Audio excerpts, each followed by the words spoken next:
San Diego, it's time to fire it up. From the beaches to the ballparks, from the Gaslamp to North County, no one knows America's finest city like he does. You can't just punt on a Manny Machado prime year. He's a fourth-generation San Diegan, born and raised in the heart of this community. Passionate, opinionated, and always bringing you the real talk on your teams, your city, and everything in between. Braden totally knows his stuff. He's ready for the next step. That guy is good. Live and local, it's the Braden Surprenant Show. But I think Braden's one of the up-and-coming young stars in the media game in San Diego. Now, here's your host, Braden Surprenant. Well, hello. It is not Braden Surprenant today. It is Matt Scraby. I am filling in for Braden today as he is apparently, I'm looking on the chat right now, he's on some sort of ayahuasca trip or something. I have no idea. Yeah, he's on a wellness retreat right now. He's on, is that true? No. Oh, okay. So I think he's out doing baseball stuff and in the Braden stuff that he does. But we will, Frank and I, have you for the next Something like 4 that. hours. I probably should have asked you before the show where he was going, but I didn't. So whatever what's the country music fest that's happening? Was it he went to a Stagecoach, country music festival. Is it Stagecoach? Is it Stagecoach? Is it what's the other one that's usually he's at that Oh yeah, one. Kayla says he's at Stagecoach. Okay. Yeah. I was not sure about that. I've never been to Stagecoach, although my grandparents lived in La Quinta for a really long time, and so whenever these concerts and what is the other one out there? It's Yeah, that's what. Oh man, I'm really showing my lack of pop culture at this point. Someone on the chat, please. It's not even pop culture. Please help me. It's company knowledge at this point. Company knowledge. Yeah. Anyway, people used to come out and rent houses. Coachella, thank you, man. We don't I have need to a wake part up in my Coachella. brain. I need to wake up my brain because it's actually way earlier than I usually have my brain going at 10 a.m. But anyway, so my grandparents would always get these people that used to party around them and like rent houses around them, and it's just very weird to stick a young person's festival into an old person's city. It's very strange to me, but anyway. We are going to be talking about a lot today. The Padres had good and they had bad. So we had the best of both worlds from the Padres this weekend. We're going to talk about Herman Marquez and where he is lining up now in the rotation. We're going to talk about Luis Campusano. I'm going to have to say that I was wrong about Luis Campusano, and that's fine. That's fine. I will get into it in a little bit. Also, is Gavin Sheets an everyday first baseman? We're going to talk about that. And there are some numbers that show me he's not. And then there are some things that I think that he is. But Ty France is also someone who's right there. Hit 2 home runs on Saturday. I don't think you can deny that Ty France is putting his best foot forward and trying to get a starting spot on this team. We'll also talk about Nick Castellanos, Adrian Morejon, and what he did. And then the crazy Boston Red Sox firing of Alex Cora and everyone on the coaching staff, basically, to the point where they had no one to manage this team. So they had to call up the AAA manager from AAA Worcester. And I don't know what's happening. Trevor Story is in the media saying that he has no idea what the direction of this team is. You got other guys like Roman Anthony, who I think did a really smart thing when he was asked about it. He's like, I'm going to let the veterans comment on this, which is a really smart idea. You have Garrett Whitlock saying things like this is crazy. So we'll get into that as well. But before we get into the Padres, I have to bring up that Chris and I were at Mavericks Beach Club on Saturday. We were there from 2:30 to 4:30. A lot of people showed up. I appreciate everybody for showing up. We talked to so many different people. We had so many different prizes. And Chris, I will give him this. He came up with some amazing ideas to give away these prizes. First, because there are so many dogs there at Mavericks Beach Club. And thank you to South Norte Premium Tequila Cocktails, who is also a part of this event. We did stupid dog tricks for a prize. So we asked the people in the audience, if you have a dog, does your dog do a stupid dog trick? And so we had about 4 people come up And one of them was awesome. He played dead, but he needed a French fry, Frank, to do that. Of course. We had to find him a French fry. You don't do something you're good at for no pay. Come on. Yeah, you have to have the French fry. And this guy was a mini Aussie, which I love mini Aussies. And he was 12 and he was cute and worked that French fry, Mr. Mini Aussie. We also we did a lineup announcing contest as well on Saturday. That didn't go as well as the stupid dog tricks, but it still was fun. And I got to give Chris a lot of credit for coming up with all those ideas. But there you go. I will say I randomly texted Frank during this thing. And I was like, Frank, what high school did you go to? Just a really random question. Yeah, that was at the time. Yeah. And I was like, what years? So what happened was I was sitting down with Ricardo, who listens to the station the entire day. So what's up, Ricardo? Attaboy. And he thinks that he played football with you, but I'm not sure that. Okay, there you go. That answers everything. I should have just texted you. Did you play high school football? I did not play football. But what years did he say he was there? Around where you said you were, but you did not play football. Do you know a Ricardo? I probably do. In past, I'm sorry, but I went to San Ysidro High my freshman year in 2008, and then like maybe a month into my sophomore year, I went to Olympian 2009 to 2011. Where's that? Graduated in 11. Chula Vista. It's not that far from Otay Ranch and Eastlake. Oh. Like kind of in the middle between the two. Well, anyway, we had this long conversation, Ricardo and I, trying to figure out if you were on his football team in high school. But Ricardo, we just found out. Yeah, no, I did not play football. No. On your football team. So we will go forward. But thanks to everybody who showed up to the event. I'm sure Chris will have some things to say a little bit later. I mean, that Saturday game, I was there pretty much until about the 8th inning.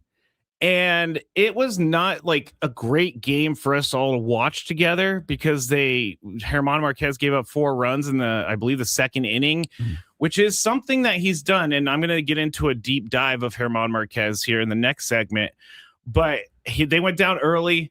And I have to say, I am not afraid for them to go down early. Even yesterday, when they gave up all those runs, they allowed 10 runs in the 7th and 8th inning yesterday, which is insane. But even when they were down by 5, I'm thinking, this is nothing for this team. This team can make this comeback. And hey, for all the luck that they've had this year and for all the ball bouncing the right way for the Padres this year, yesterday was baseball pretty much telling us, hey, this is how it actually works. I mean, I was driving home from the driving range yesterday. Felt really, really, really good about things. Padres are up 7-2, shut down bullpen. No one gives up runs, but again, baseball smacked us in the face, and the Diamondbacks scored 10 in the 7th and 8th. But the bullpen was the last part of this team that I'm worried about. I'm still not worried about the bullpen. It was a weird game. If you look at what David Morgan did in the bottom of the 7th, Michael King, who had a really nice start yesterday. Unfortunately, I hate when that happens, when Michael King, who doesn't get a lot of run support, finally gets run support, and then they give up the run support for him, and they lose the game. But Michael King said the bullpen got unlucky, and I have to tend to agree a little bit. David Morgan is very reliable most of the time, very, very reliable. He got the first out of the inning with 3 pitches. Then they jumped all over him. Jose Fernandez, 2 pitches. Nolan Arenado, 2 pitches. Alec Thomas, first pitch. Tim Tawa, 2 pitches. 7 pitches later, and 5 runs later, the Padres only led by 1. But we all know it went down the way that it did. Diamondbacks scored 12 runs. We're going to be on this side for at least, 24 hours, which is not a terrible place to be, but it's not my favorite place to be, Frank. What did you think about the weekend? It was, a solid weekend. You saw some of Manny coming back, which, we'll talk about that a little bit later on in the show. The Stars not starring this season, but it was a solid weekend for the team as a whole. Yesterday's game was just a bump in the road. You do not expect this bullpen to give up 10 runs the way they did. Morgan with 4, Rodriguez with 2, Marinaccio with 4, and then Wandy Peralta comes in and finally closed the door on the game. But every bullpen is going to have a blip every now and again, and this was a blip. Knowing where you're playing, it's high altitude, ball's going to fly. There were issues with, I guess, the firmness of the ground from what I was hearing. I did read about this. It was like a parking lot, like almost like concrete. Yeah, the grounders were really messing with guys, eating them up all weekend. So it was not a normal series by any stretch. So if you want to take this entire weekend and just kind of toss it aside as this was not normal, this is far beyond what's expected, I don't have a problem with how this weekend went. You came back, you did what you needed to do against Colorado, and you split against Arizona, which is about as good as you can ask for. And then now you take a little bit of momentum into what is going to be a very windy homestand as you play both the Cubs and the White Sox. I like that on this homestand. I like that, Frank. The windy week, because it is weird how when the Padres go to Chicago, they never can hit up both teams in the same trip. They have to go play the Cubs, then they have to fly to Seattle to play the Mariners, and then they have to fly back to Chicago to play the White Sox. So this is going to be a tough week. The White Sox are not they are a bad team, but they're not the team that they were. Yeah, they're not pathetic. And the Rockies, I don't care what people say. They're not pathetic. The Rockies are I almost said very good. The Rockies are a Major League Baseball team this year. They're very, very average. Yes, but they have some young guys that are performing. Yes. Dolander, just striking out. Everyone striking out. Juan Soto the other day. I think it was yesterday. So, the Rockies don't look now. We cannot just sweep the Rockies under the rug anymore. That is not going to happen. The National League West is insanely competitive. There's only 3 teams in baseball with single-digit losses. All come from the National League. 2 of them in the National League West with the Dodgers, Padres, and then the Braves. So if you're sitting out there and you're thinking, that was a bad loss yesterday, man. That was a terrible loss. No. This is what this team is. Just take a deep breath, okay? I'm Matt Scraby. That's Frank Marquez. I'm filling in for Braden. He's going to be back tomorrow. When we get back, I have a little gripe with how the setup was for the Mexico City series, and we will talk about Herman Marquez and where he stands in the rotation next.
All right, I got to start building in at least a minute for me to put on my earbuds, Frank, because this is ridiculous. Matt Scraby, Frank Marquez here in the Bill House Studios, where we know how. Braden Surprenant is out. He will be back tomorrow. So it's just me and Frank and I. If my mom's listening, I'm sorry. Frank and I today. Gwen and Chris are going to be still coming at you at 2 p.m. Adam is going to be filling in for me. So we went to break talking about Herman Marquez, but I'm going to gripe a little bit first, and then we're going to talk about where Herman Marquez sits in the rotation right now. But the gripe is this: you cannot, if you're going to have these international games, you're going to have to spend the money on making sure everything is the same.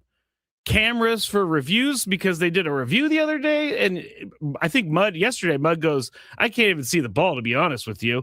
And it was on the Corbin Carroll foul, not foul review. If you're going to have these games, you have to have it set up exactly how a major league game is set up. You need cameras, you need the automated balls of strike system, it needs everything. You cannot be a billions of dollar organization like Major League Baseball and not create a consistent product at the top of the world level. Like, this is crazy. They're like, we're only going to play 2 games in Mexico. We don't need any of that. Like, what if a game came down to an ABS strike or a ball to end the game? Like, I think yesterday, the Mariners, they used ABS. It was a call to strike. It was a ball outside by like 3 feet, hit a home run, won the game. What if that happened in Mexico City to one of these teams? This is the gripe. You cannot be a professional organization and not care about the rules and the fairness and the equality across the league.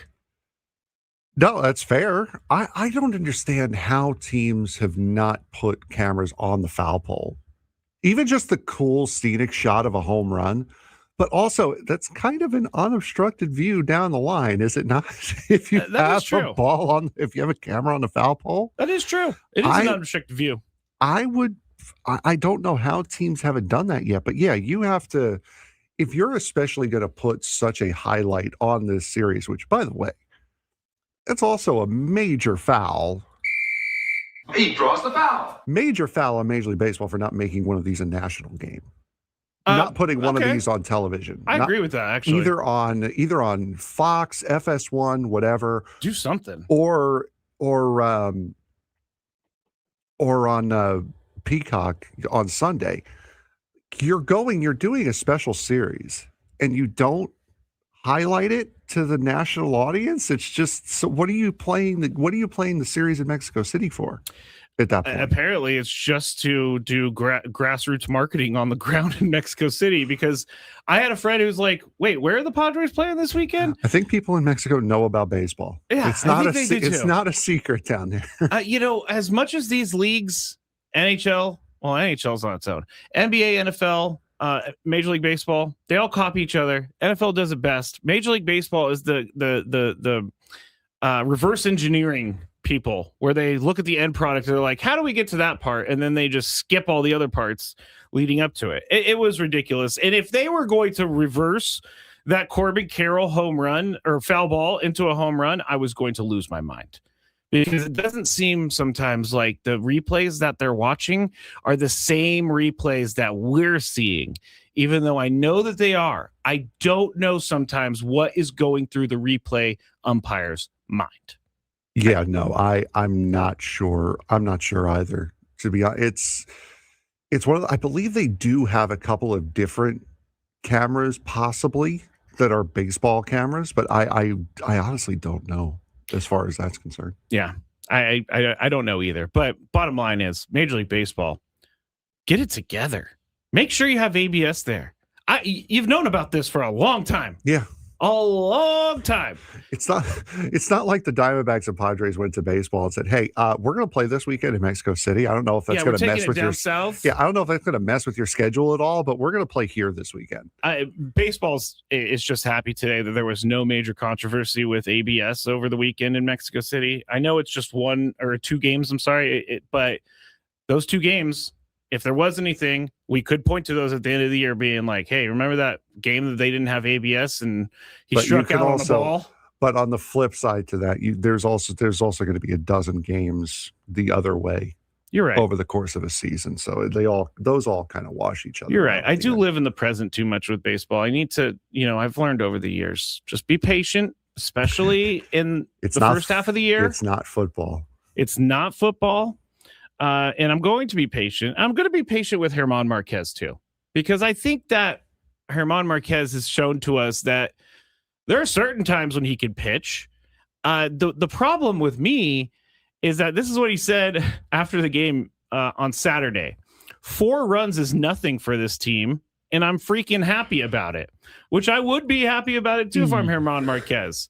But somehow he made it through 6 innings on Saturday, and I am extremely confused on how I feel about Herman Marquez when you look at the rotation. I'm going to go start by start with him, but his 5 starts so far this year have been good and bad, and it seems to alternate. Earned runs from start 1 to Saturday start: 4, 0, 4, 0, 4. Innings pitched: 3, 5, 5, 5 2/3, and 6. He's getting crushed in the first inning. 9 ERA, 995 OPS, 2 home runs allowed. Second inning is when things get really bad, even though the ERA drops to 7.2, 391 batting average, 982 OPS. Third inning, also not great, 318 batting average, 1.121 OPS, 3 home runs allowed. And then 4 through 6, the second time through the lineup, he locks it down. Innings 1 through 3. He has a 7.2 ERA in 15 innings pitched, 6 homers, 328 average, 1.033 OPS. Innings 4 through 6, 9.2 innings pitched, but a 152 batting average against, and an OPS of 404, and he has not given up any runs in innings 4 through 6. It's always innings 1 through 3. Ultimately, he's won 3 games for this team. He's 3-1, and all of his, I think, out of the last 4 starts, he's won those 3. Ultimately, he gets the job done in the end, but when is that 4 runs in the first 3 innings going to bite the Padres? So when you're talking about Herman Marquez and where he stands in the rotation, is he surpassing Walker Buehler? I don't know yet. Walker Buehler hasn't had great starts, but he's also been on this kind of good, bad trajectory. So if Herman Marquez, think about it. 4 of the 5 starts, he's gone over 5 innings. Walker Buehler has not done that. Walker Buehler has been out of the game before that. So are you looking at him? Is it the length that he goes in the game? Obviously, you want length. You want no runs being given up. But I can't move him up in the rotation until he starts flattening out the earned runs in each start. Because when you go 4-0, 4-0, 4, there's a pattern there. And I don't know what that pattern means. But Herman Marquez is a solid starter right now. I think he can get better, but I cannot move him around the rotation yet. As we said, Chad, I'll give you guys a second before I go on my tangent. What have we said? Are we looking for a number 5 starter? Anyone in the chat can answer that. I think we know, we've said it already, that this start on Wednesday is going to be Matt Waldron's last start before Griffin Canning comes up, because Canning has to be up by May 4th. He has his window. Yeah, because his rehab window is closed, and Waldron's not going to be able to get another start. And of the 3, Waldron has been the least effective of the 3. What you're looking for out of a number 5 starter is 5 innings, 3 runs. That's really all you're looking for. And that's kind of what both Buehler and Marquez have been able to do on a somewhat consistent basis, get you somewhere around there or surpass it. Marquez yesterday, 6 innings, 4 runs, 6 hits, 1 walk, 2 strikeouts, 75 pitches. Saturday, sorry. So he can somewhat give you more. The pitch count, that feels like a very, very low pitch count at 75. So he probably could have gone a little bit more. And they both pitched at high altitude. Yes. Buehler only went 2 2/3. Yep. And Herman Marquez went went 6. So there's still plenty of time. This injury to Nick Pivetta gave Buehler and Marquez a little bit more time to fight it out. But I think with how Marquez has been able to pitch, and he's been consistently pitching deeper into games, he might have passed Walker Buehler on the which one goes first out of the two. I'll give you that. I'll give you that. I'm looking at Walker Buehler. I know that he has not gone deep into games as Herman Marquez, but if you go back to his first start against the Giants, 4 innings, 2 2/3, 6, 5, 2 2/3. Yeah. So you're getting more of a mixed bag with Walker Buehler. And he's getting beat up the second time through the order, which is why I've been saying if you really are insistent on keeping Walker Buehler around, I think a long relief spot instead of Kyle Hart would probably be the better fit for him because he's getting beaten up that second time through the order. And it's becoming more of a labor the deeper into a game that he gets. So maybe you could work him back into the starting rotation again. But I think the most effective position for him right now would be a long reliever instead of Kyle Hart if Kyle Hart were to falter. And we're talking Walker Buehler. Yes, Walker Buehler, yes. Yeah, I don't hate that. And the stats and everything point us in that direction. The one thing I would say, what if we used Walker Buehler as an opener? He's Could great do that too. in the first 3 innings. Why not? I mean, we saw it with the Rockies. I don't know why they have an opener and why they go 1 inning with a guy. It doesn't make any sense to me, but obviously they know way more about baseball than I do. I would much rather see Walker Buehler start a game, go 3 innings, get out of the game. I mean, he's only giving up first time faced 220, 9 for 41 first time through the lineup. So second time he goes through the lineup, Walker Buehler, 361 batting average. And then third time he only has 5 at-bats because he hasn't made it that far, but 400 batting average on those at-bats. I think that eventually they are going to have to make this decision. And I think you're probably on the right path with what they're going to do because a 4th and 5th starter is their job is to eat innings and keep your team in the game. Mm-hmm. And that's what Herman Marquez does. Although I do not like that he gives up the 4 runs early in the game. I understand that and I agree with you. But at least it's early in the game.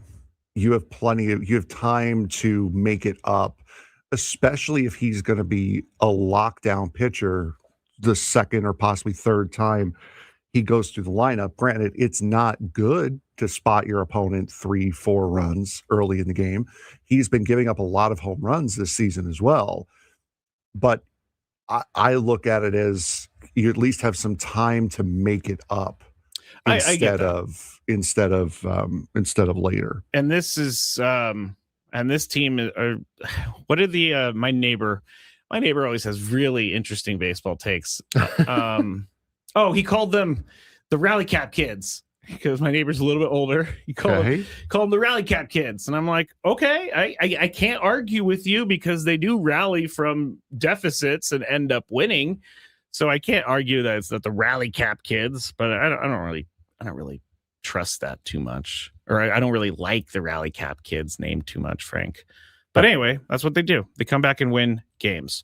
All right. I'm Matt Scravy. That's Frank Marchese. We are filling in for Braden today on 97.3 The Fan. Gwen and Chris still going to be on from 2 until 5:40. You'll have Chris Ello, Tony Gwynn Jr., and Adam will be in for me. When we get back, we're going to talk about the Reaper and how great Mason Miller has been. Also, there's something up with the Odyssey men's restroom, and we have to talk about it on the other side. 97.3 The Fan.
First hour almost in the books with Frank Marchese. I am Matt Scraby. This is the Braden Surprenant show. He is off today. He will be back tomorrow. So everything will be back to normal tomorrow. Adam is in for me this afternoon during Gwen and Chris, and then I will be back in my chair tomorrow. We're going to talk about Mason Miller here in this segment. We're also going to, I want to talk briefly at the end, and Frank, hopefully I remember, there's major news out about a Texas Tech quarterback, Brendan Sorsby, that just came out. Even Jeff Passan is retweeting because it's that big of a deal. But Pete Thamel released or sent out a tweet saying, and of course I click, I hate these push notifications because I click it. It should take me to the tweet, but it didn't. It took me back to the app. But he said, Pete Thamel reports sources, Texas Tech transfer quarterback Brendan Sorsby is checking into a residential treatment program for a gambling addiction. He's under NCAA investigation in the wake of a discovery of Sorsby making thousands of bets via a gambling app. So we'll talk about that in a little bit. We'll talk about the Reaper. We're going to get into Jake Cronenworth later in the show. We're going to get into, is Gavin Sheets an everyday player? Should Ty France be the everyday first baseman? We still have all of that to go. We're also going to check in with Jaden Taylor. He is the Fort Wayne TIGCAPS broadcaster, so we'll get an update on what's going on in Fort Wayne. All I know is after looking through some of that stuff, Frank, Cash Mayfield, it seems to be for real. Yeah, he's looking very, very good, and he's one of the Padres' top prospects, top 5 prospects. So you know what that means. Enjoy this first half of the season with him because they got Cruz Schoolcraft and they got Cash Mayfield. I was looking at something else. Baseball America put out, I wish I would remember his name. I didn't get the article because I had to pay for it and I couldn't pay for it. Naturally. But there's another guy in the minor leagues that is tearing up the minor leagues for the Padres, a position player. So the minor leagues are not as barren as everybody says they are. And that's why we're doing these segments. We'll have I'm sorry, I forget his name. We'll have him on next week. Jaden Taylor. No, the broadcaster for Lake Elsinore. We'll have him on next week to discuss what's going on with them. And then after that, we'll be right back around the horn. Tim Haggerty on the next Monday, then Brian Janselson the next for San Antonio. So we're going to be every Monday. We're going to try every Monday because it's the minor leagues day off. We're going to try to get the broadcaster for each affiliate on throughout the season to kind of keep everyone up to date as to what's going on down in the minors. Very nice. Cole says Jace Bowen. No, that's not who I was talking about. I'll get that in a second. It was a different player because I know Jace Bowen is tearing it up. Yeah, he's been very, very good. We highlighted him a couple of weeks ago. Coming into the season, we talked about how this roster's not complete. Proves again that I need to wait until opening day for me to judge the roster because now we have too many guys. We have too many guys that need to be on the team. Sung Moon Song made his debut yesterday. Pinch ran. He's going to be back. What does that mean for Nick Castellanos? No, he was up just. He was the 27th guy, so he should be back in El Paso.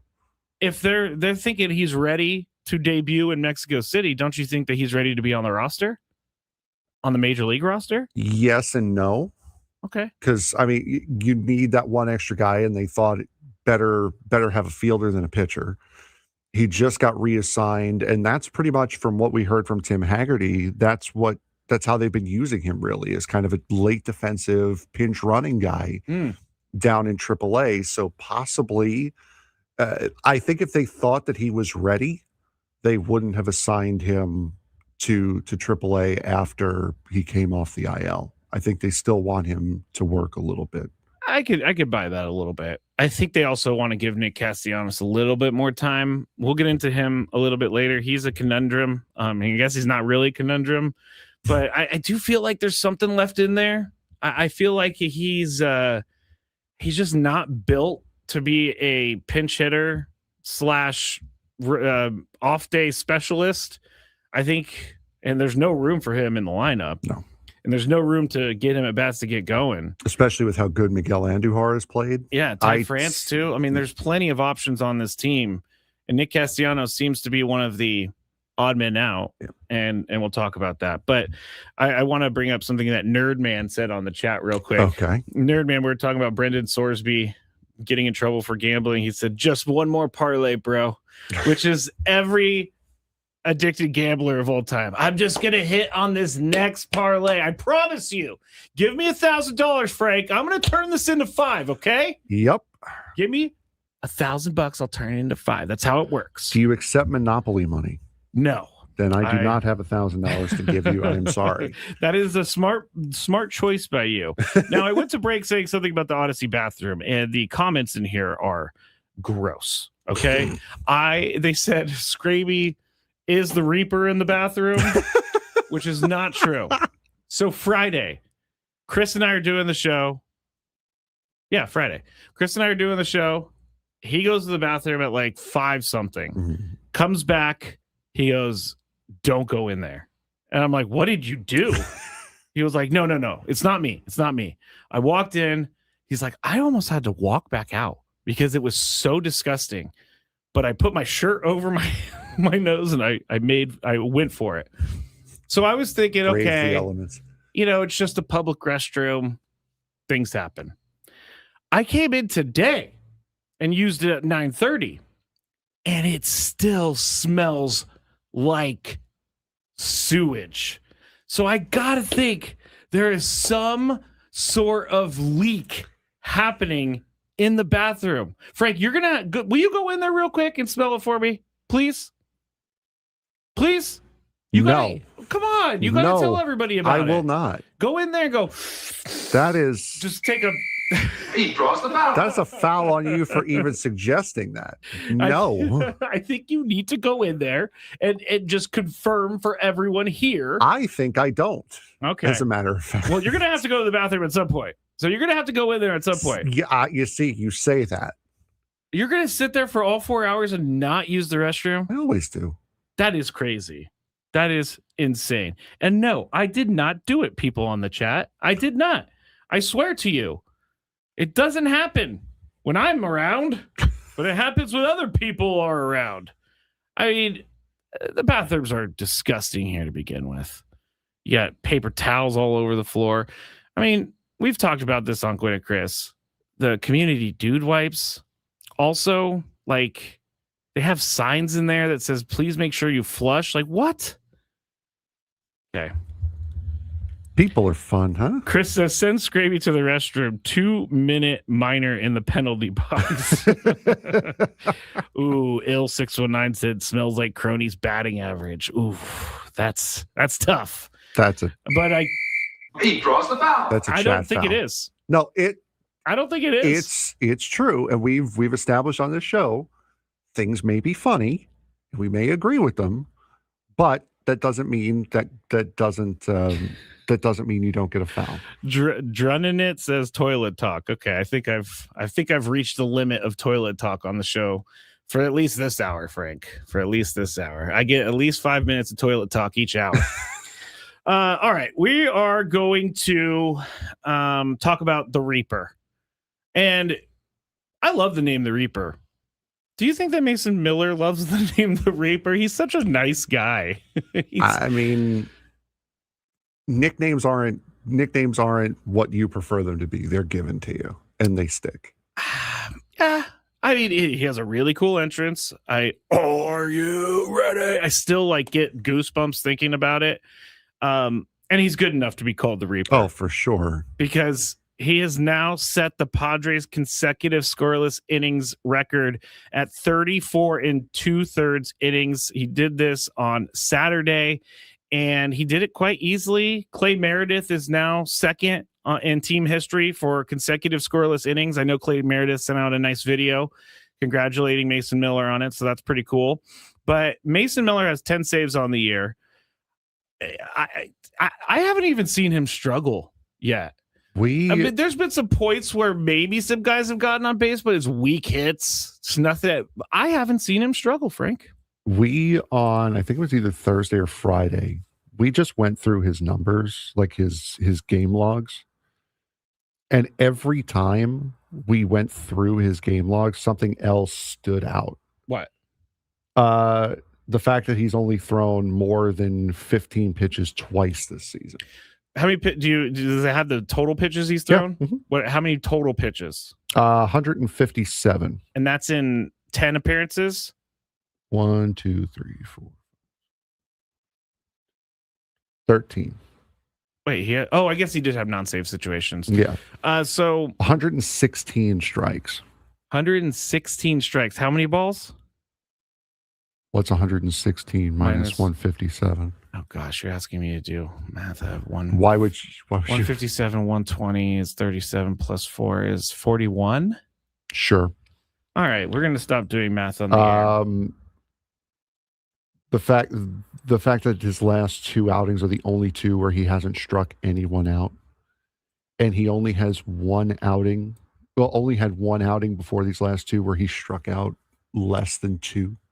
Yeah, I do know that his strikeouts have been decreasing at an alarming rate, Frank. No, he's still getting the outs. I want people to be prepared. He's thrown he threw 20 pitches total in his last 2 appearances. I want people to be prepared, and I'm not putting this out in the universe because it's a baseball season.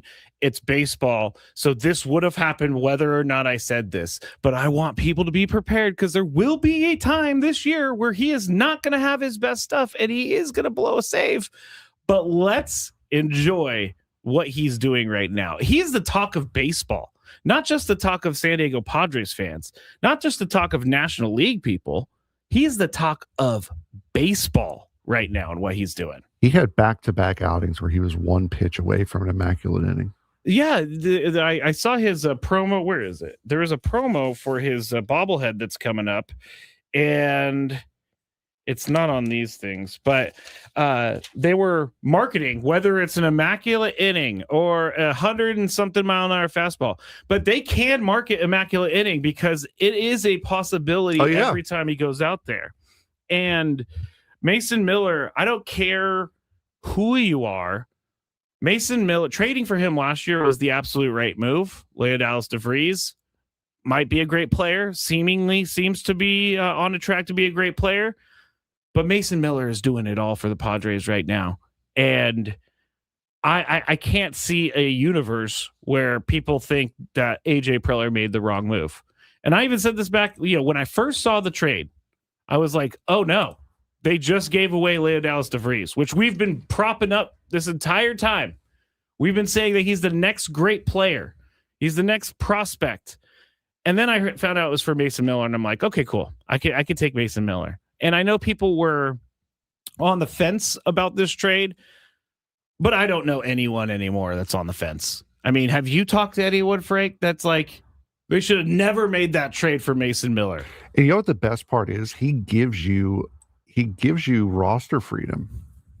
How's that? He's got 3 options left. Oh, Mason Miller? You're never going to option him. I guess if you want roster, if he needs an arm rest or arm fatigue or something. He is arbitration eligible after next year. He is not going to be a free agent until 2030. You have him for a while, Padre fans. Sit back and enjoy the nastiness that he delivers every single time he goes on the mound, because every time we watch him, especially for me in the press box, my first thought is, if I'm the hitter, I'm turning around, looking in the dugout and asking, you expect me to hit off this guy? Yeah. What do you want me to do with this? If he's not blowing a 103 mile an hour fastball by you, he's throwing a slider that just absolutely hits the corner in the right spot where you have no chance of hitting it. And if he doesn't have those 2 pitches working for him, he has a changeup as well. He's, I guess I would have thought he was more of a thrower before he came to San Diego, but he's a pitcher. He actually likes throwing his slider more than he likes throwing his fastball. And it's just one of those things where you have to see that AJ Preller knows what he's doing. So if this is one of those things where you're like, I don't like AJ makes the wrong moves for this team, I don't know what you're watching. For as because I've been on that boat too. Like I appreciate the prospect that comes up, like the Jackson Merrill that comes up through the system and becomes a star. With a guy like AJ Preller at the helm, you don't get that often. But even with that said, the last few major trades that he's made to get Juan Soto, to get rid of Juan Soto, to now bringing in Mason Miller, you can't argue with anything that he's done. No, because it's done nothing but help. I mean, I guess the things that you could argue with is that he brought in like Matt Carpenter for 2 years and paid him $26 million agency for sure.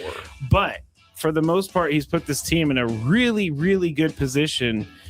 And Craig Stammen looks great right now because the team is winning. So there's not a lot to be mad about right now, but I'm sure I can find something. And we'll try for the rest of the show. When we get back, the superstars are not superstarring, or are they? We'll tell you next.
Is this coming live from where Braden is right now at Stagecoach? You pumping in some live music, Frank? Braden Surprenant is out. He is at Stagecoach.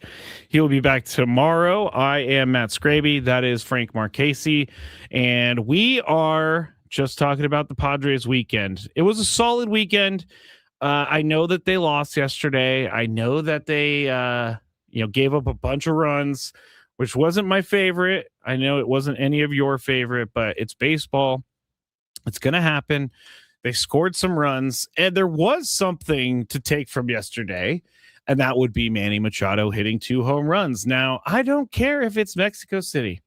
As long as he gets his swing working, that's all we care about. So Luis Campusano have a big day, too. Had a home run, had a double as well. Good point. He's been incredible. You know what? Let's do that right now. Let me go to my section of the notes where I wrote down where I need to apologize to Luis Campusano because I was wrong about him.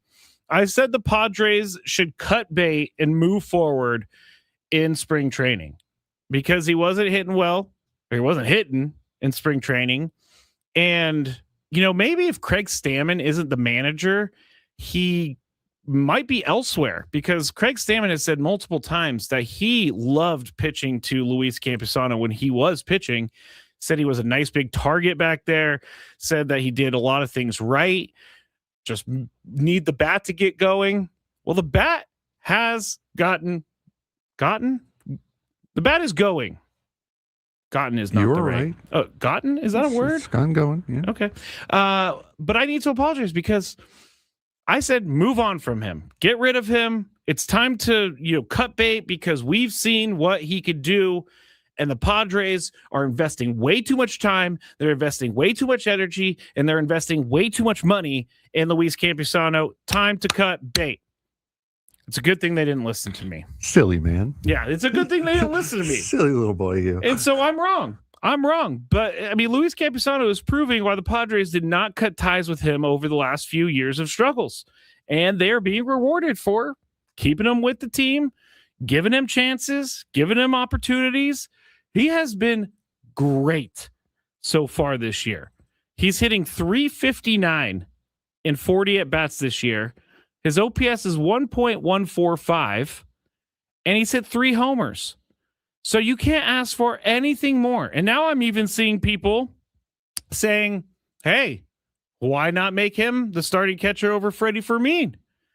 I think those guys are interchangeable at this point. I think that they have their plans where they're going to alternate. I think that's how they're going to try to keep them fresh. But Campusano began the season 0 for 6. But since then, he's hitting .350. Oh, I'm sorry. He's not hitting .359. That was a little thing on the screen. That was a piece of dirt on the screen that made it look like a 9. He's hitting .350. While he has fewer than half the plate appearances needed to be a qualifying hitter, he leads the Padres in batting average, OBP, on base percentage, slugging percentage, and OPS. So, the evidence for us was there, Frank, for years. This guy probably doesn't have what the Padres are looking for, but he does. And it's nice to see it happening. I heard what he said in the clubhouse. What was it, last week or 2 weeks ago, when they asked him what's been the biggest difference for you this year? And he said, I can't say the word, but he said, I just don't really care anymore. Kind of. He didn't say that phrase. He said a different phrase. And I think that is the perfect mindset for someone like Luis Campusano. He's got nothing to lose. Nothing. No, we knew that he was going to get every single opportunity that he could get this season. It was his last chance. He's out of options. He's done after this year. This was it. This was either show you're a major leaguer or you're not. They said that pretty much right from the start of camp when they didn't bring in another catcher. They didn't bring in an Elias Diaz or a Martin Maldonado type who could come in and back him up just in case he doesn't succeed. We've been sitting here talking for the last year or so. You can say years. Well, not even that. It's not about Campusano. Is that you needed a bridge to get to Ethan Salas. Gotcha. And that's what Freddie Fermin more or less gives you. He gives you a bridge to Ethan Salas. And right now, Luis Campusano, with what he's done, I wouldn't be surprised if he does turn into the starting catcher. You go with the hot hand at this point, and Campy has been the hot hand. You cannot deny his bat, and he has done very, very well. We've said on this show, be patient with him because he's your only guy.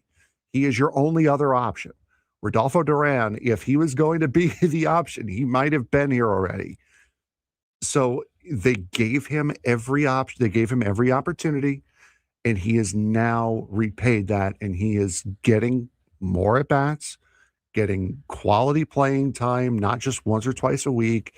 If you're in a full-on platoon situation right now at catcher, you go with the hot hand as your starter, and right now that's Luis Campusano.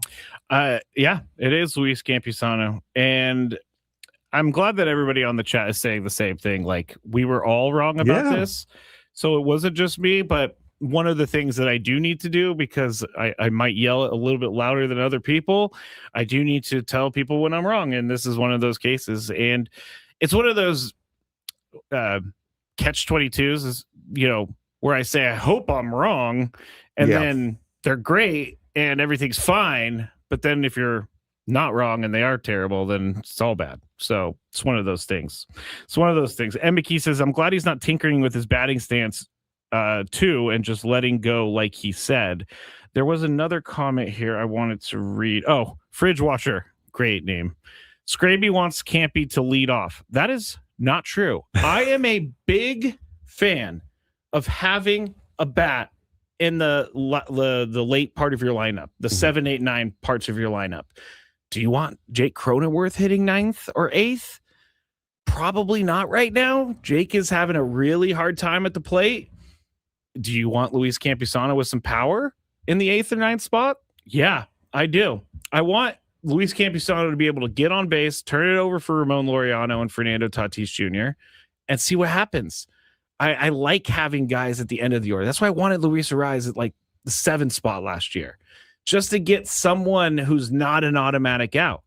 But if he keeps hitting like this, I don't know. He's going to be moving down to the 5th spot. I don't know that he'll ever break the top 4, maybe on like a day off for other guys or stuff like that. But I don't know that he'll ever break the top 4 of the lineup. But you can't look away anymore. He's doing this on a consistent enough basis that this is what you're getting. Yeah, for sure. He is that guy right now. He is the most productive hitter. We talked about it with Ramon Laureano earlier on in this year with how hot he started. Xander Bogaerts had a solid start to the year, and now he's leveling off and being that consistent batter in the middle of the order. I still like having Campy batting towards the bottom of the order. You're right. It spreads the wealth around. You do get a dangerous bat in the bottom of the order, especially now it's working for him. So you don't want to tinker with it. You don't want to change anything. So yeah, I wouldn't rush to moving Campusano anywhere other than where he is right now, but he has been absolutely fantastic. And I just saw somebody else mention, I told you guys when they signed him, you guys were going to love Miguel Andujar. Mm-hmm. I was very, very jealous of the Yankees, watching him come up, knowing that he was there, followed him in Los Oclamento. He was very, very good with the A's. Sorry, what? Los Oclamento? Yeah. Las Vegas, Oakland, and Sacramento. Okay. You can't put Oakland. I mean, that they're going to send you a fine now that you said that. Well, no, it was the broadcasters for San Francisco, the television broadcast. I love them. They called them the Oclamento A's last year. Oh, that's fine with me. Yeah. All right. If they came up with it, was a Kruk and Kipe. Yes, it was. Okay. I believe so. And then we added the Los because they're going to Vegas. So Los Oclamento. I told you guys you were going to love Miguel Andujar. And he has been fantastic. He has been everything I thought he was going to be here. And he is thriving. He's hitting, 311 right now. So he is thriving in the role that he has been given, and not just hitting only against lefties like you brought him in to do. He's hitting against everyone. He is hitting against everyone. Xander Bogaerts leads the team right now, 278. Someone said on the chat, Well, Scraby obviously doesn't listen to any of your shows, Mr. Augie. I would like to tell you I have another job sometimes, and so I'm not listening because of that. Also, I'm in the back sometimes getting ready for the show. So I never listen to your show anyway, so it's fine. I wouldn't either. No, I'm just kidding. I'm just kidding. I love those guys. They're going to be especially not later. Today, since you're not a part of it. Yeah, don't listen to it. No, I shouldn't say that. I feel like I'm going to get a text from them or Adam pretty soon. Real quick, we're going to actually talk about the superstars not superstarring or superstarring in the next segment because we got kind of carried away with Luis Campusano, rightfully so. But Jake Cronenworth, I'm seeing a lot of people out there that have given up on him, and I would like to say it's bad right now. He's hitting 155. 497 OPS, 1 home run, 4 RBIs, 20 strikeouts. His at-bats look uncomfortable. But I would like to say to all the people out there that want to DFA or to trade him, be patient. Because we've seen Jake turn it around a little bit. Frank's he's biting his tongue over there. We'll get your thought, Frank. You got to be patient because we know that he's a good fielding second baseman.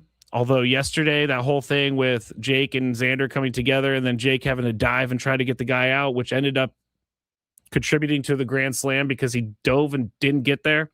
Could have been a double play too to end the inning. Anyway, just let's be patient. He doesn't even have 100 at bats yet. And Frank has in the notes, when is too early, quote unquote? When can we stop using that? And I'm going to take a line out of my friend Tony Gwynn Jr.'s book. You cannot judge anything until you get to about July 1st. As long as your team is hanging in there, you can't get what their sample size is until they have 150, 200 at-bats. Right now, Jake's got 84 at-bats. Frank, your thoughts? I really don't know what to say about Jake anymore. His swing is so.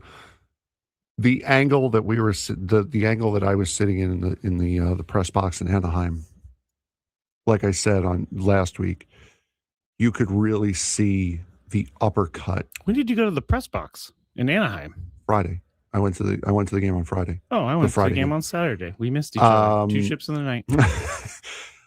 You could really see the uppercut in his swing and how bad it is and how apparent it is that he's trying to do something that just is not working. He needs a full-on swing restructuring. He's not a power hitter. He's not. He has to know what he is, and if he isn't trying to be a power hitter, it's not working for him. He really needs to level that swing out and go gap to gap because that's the kind of player he is. He's never had that type of pop. And when he found it, he liked it. He was trying to get a contract. He's got it. He's got the contract. Just go back to doing what got you to the big leagues. I go back to what Pete Rose said years ago on MLB Network. When you're in a slump or when you're struggling, there are 4 changes you make: up in the box, back in the box, close to the plate, back away from the plate. You never change your swing because your swing is what got you to the big leagues. Jake has changed his swing because he did not have this swing when he got here, and he's doing nothing but pounding the ball into the ground, especially on breaking balls. We replayed our deep dive on Jake Cronenworth's swing on Friday during the Best Of show. He has a problem that needs to be fixed, and it's not working right now. It's not. Again, he's hitting 155. His OPS is 497. But I see on the chat, he had 1 good year and that's it. That's not true. I don't think that he only had 1 good year. His offensive production, as far as his average, has gone down every year except for last year. Okay, so 2020, we're going to throw last year went up. 2021, he hit 266, OPS of 800, 21 homers, 71 RBIs. Solid season right there. That's so don't season. say that he hasn't done anything. 2022, 17 homers, 88 RBIs, which is solid. 239 batting average, 722 OPS. How many doubles did he have? 2021, 33. 2022, 30. Okay. And he had 3 less triples. He's always a triples machine, it seems like. Yes, he's quick. 2023, this is where this season really stunk for him. I think he also broke his hand at the end of the year when he got hit by a pitch. He hit 229, 10 home runs, 48 RBIs, 690 OPS. 2024, 241, 17 homers, 83 RBIs. Another solid season, in my opinion. 714 OPS. 2025, 246 batting average, 744 OPS, 11 homers, 59 RBIs, and just 20 doubles in 135 games. He went chasing power, and all of his numbers have suffered because of it. Do we think he's chasing power, or do we think that he is just trying to put the ball in play? If you're trying is this his new, is this something that he's doing knowingly? He's trying to get an uppercut in his swing. He's trying to get power, but he's trying to get under the ball. He's trying to get launch angle. It's not working for him. He did not have this type of swing when his career started. So he has changed something, and you can see that his numbers have gone down ever since. What numbers are we looking at, though? The first 2 years compared to his last couple. I know, but what stats are we specific? For me right now, it's average home runs and RBIs, just looking at basic stats. That's why I asked you how many doubles he had from year 1 to year 2, because he had gone down in home runs, but he had gone up in RBIs. That's why I asked you how many doubles he had. Yeah, that's the 30. And then he had 24, 29, 20 last year. He's only had 2 this year, which obviously is because he isn't hitting the ball at all. It's not time, people. In my opinion, it's not time for him to go. He's a part of this team. I know why people want him to go is because you know what happens. They're going to put Fernando at second base. Who do you have in left field? Who do you have in right field? Not Nick Castellanos. Yeah, you don't want Nick Castellanos in there, and you don't want Bryce. And you don't want Bryce Johnson there every single day. No, but you could put Song at second base too. And you don't know what he looks like in the major leagues. You don't, but you're going to have to see it eventually. You are going to have to see it eventually. You're right, but do you want to see it with no way out of it? I think this is like answer the Manny that is thing. No. I think this is like the Manny thing. It's got to swing until it feels good. I don't see another way, Frank. I don't see another way. Oh, Adam, our boss. Sheets. Oh, he's disagreeing with me. He said Sheets in left field, Laureano right field, Andujar, Castellanos at DH first base. I don't quite know Andujar's defense, but I do not want to see Castellanos anywhere near first base for a little bit. All right, we got to go to break. When we get back, superstars, are they superstarring? Are they not? We'll talk about that. I am Matt Scraby, filling in for Braden Surprenant today. That is Frank Marchese. Back shortly on 97.3 The Fan.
Back here in the Bill House Studios, where we know how, 97.3 The Fan.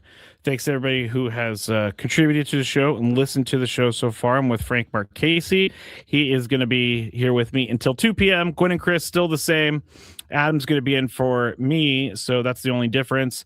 And I will be back with them tomorrow. Braden will be back in this chair tomorrow. But 5 minutes ago, Padres tweeted, "We have returned infielder Sung Moon Song to El Paso from being the 27th man for the Mexico City series." I guess good thing is Mexico City and El Paso are kind of close.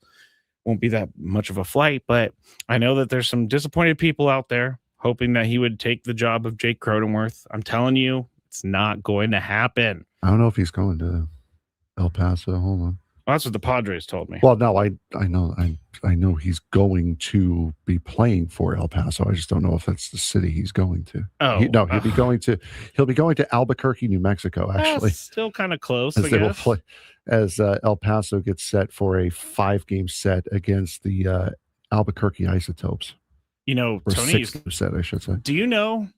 I don't know if you know this, Frank, that Alex Bregman, growing up, was from Albuquerque, went to a bunch of Isotopes games, looked up to Tony Gwynn Jr. as a kid. Loved Tony Gwynn Jr. Nice. For the Isotopes. Oh, so that'll be a fun little homecoming tonight with the Cubbies here. I actually don't know if they've ever met and talked about that specifically, but I do know over the years we have learned that he was a Tony Gwynn Jr. fan when he was a kid in Albuquerque. Oh, there you go. Tonight's the night then. Tonight's the night, Tony. Make sure you go down there. You get a picture with Alex Bregman. I mean, kind of makes me feel a little bit old because I'm only 2 years younger, 3 years younger than Tony. And Alex Bregman is now, well into his major league career, and he was a fan of Tony growing up. So I think that's pretty awesome. We are going to be talking about the superstars in this segment and whether or not they're superstarring. Just wanted to go back real quick to what they could do with the defense if they take Jake out. I personally don't know that it's the best idea if Jake Cronenworth gets a rest for Fernando Tatis Jr. to be playing second base on a daily basis. I have some hesitations to making him a full-time or even majority time second baseman because his arm is just too valuable in right field. His speed is just too valuable in right field. His ability to rob home runs is too valuable in right field. Adam, our boss, suggested you put Sheets in left, you put Ramon Laureano in right, and then you put either Castellanos or Ty France at first base.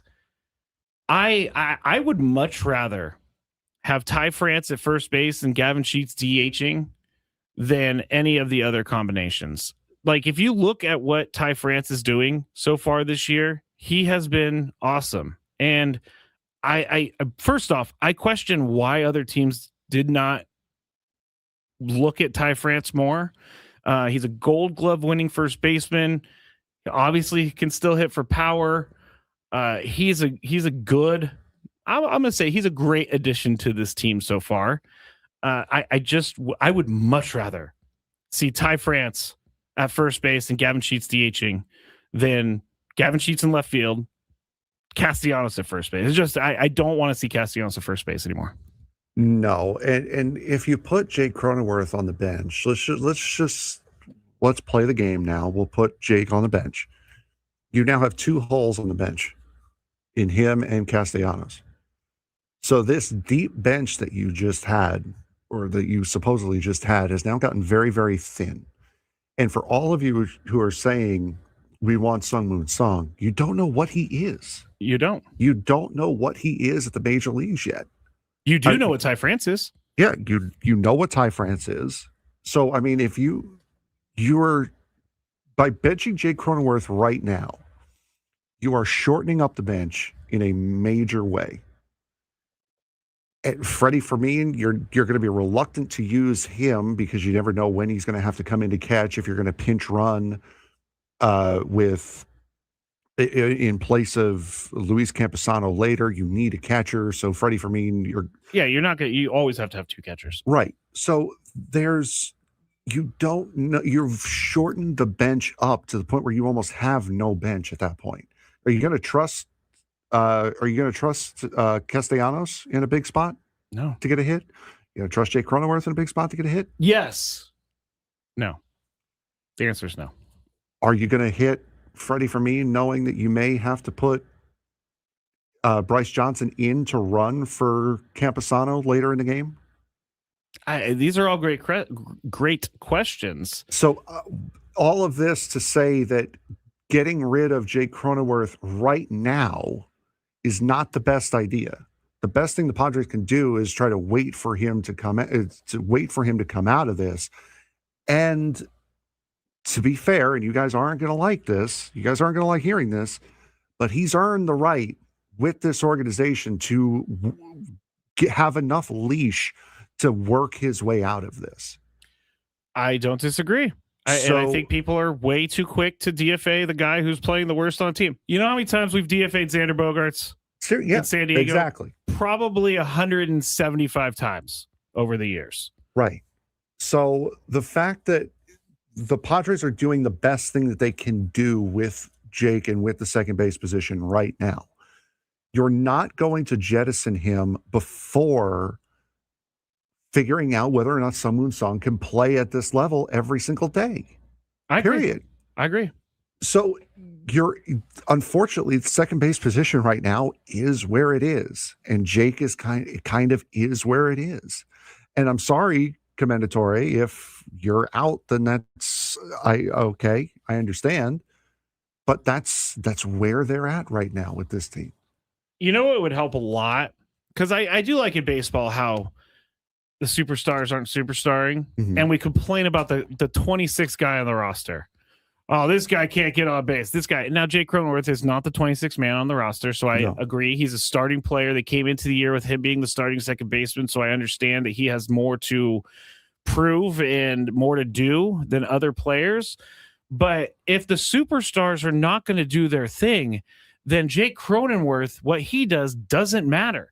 They are getting away with winning games right now without being able to hit as much as you would want them to. And Fernando still doesn't have a home run. He has a 623 OPS. A 250 average is actually better than I thought it was going to be. Jackson Merrill, I got to say, he looks lost right now. 214 average, 3 homers, 14 RBIs, 642 OPS, and he's striking out a lot. Jackson Merrill is. And for everyone saying how much of a pest Jake Cronenworth is and how much he gets on base, both him and Jackson Merrill have the same on base percentage at 283. Jackson's not doing much. That's crazy. They have the same OPS. Manny on base percentage. Manny 209, 4 homers, 16 RBIs, 690 OPS, and that's with the 2 home runs from yesterday. I'm assuming. Yes, that is with the 2 home runs. If that sparks Manny, because he did say he's been changing things in his swing slowly. He has said he's tried different things. I'm not too worried about Manny. I am a little worried about Fernando at this point. And number one, I don't think I'm ever going to get my dream of seeing him hit in the cleanup spot. It's just not going to happen, even though I thought it was going to happen. You got to do something now because you've had these 3 in this order the entire season, and all 3 of them are hitting under 250. Fernando's hitting the ball hard. Metrically, he's hitting the ball hard. His bat speed is there. Same thing with Jake. His bat speed's there, but the production isn't there. You're going to have to do something with the 3 of them, shake them up in some sort of order, some sort of way to get them all going. And I think if you're going to do something like that, you're going to need to, I would say, Merrill, Fernando, Manny, possibly to start off, and then have Laureano hit 4th, or you could do Manny, Merrill, Fernando. Manny won't bat anywhere but the 3 spot. Hit 2, 3, and 4. But my thing is, if you're trying to get Jackson going, he hasn't been hitting all year, and he's had Manny hitting behind him all year. So I want to get Manny out from behind him to see if that sparks anything. So that's why I say Manny, Fernando, Jackson, 2, 3, and 4.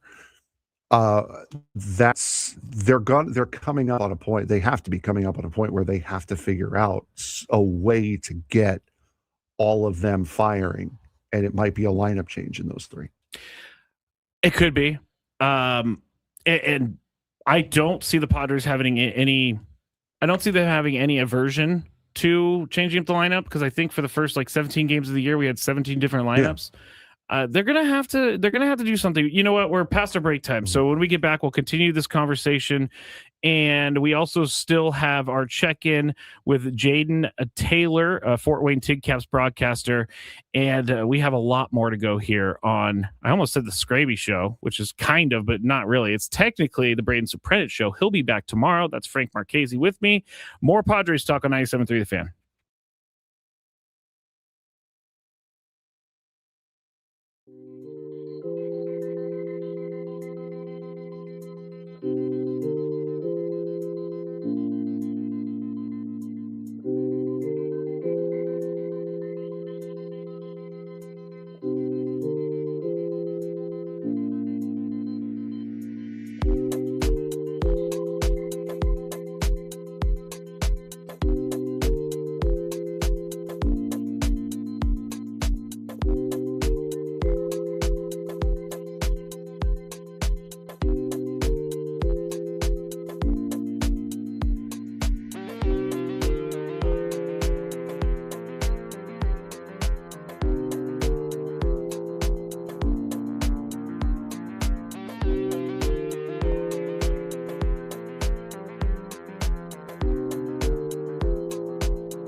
Didn't know I was going to dance so much when I did this show, Frank. There's a lot of good dancing right there, and I've said this before, but my dancing is mainly only me move my shoulders up and down. So that's mainly my dancing over here. I had to do a dance this weekend, apparently.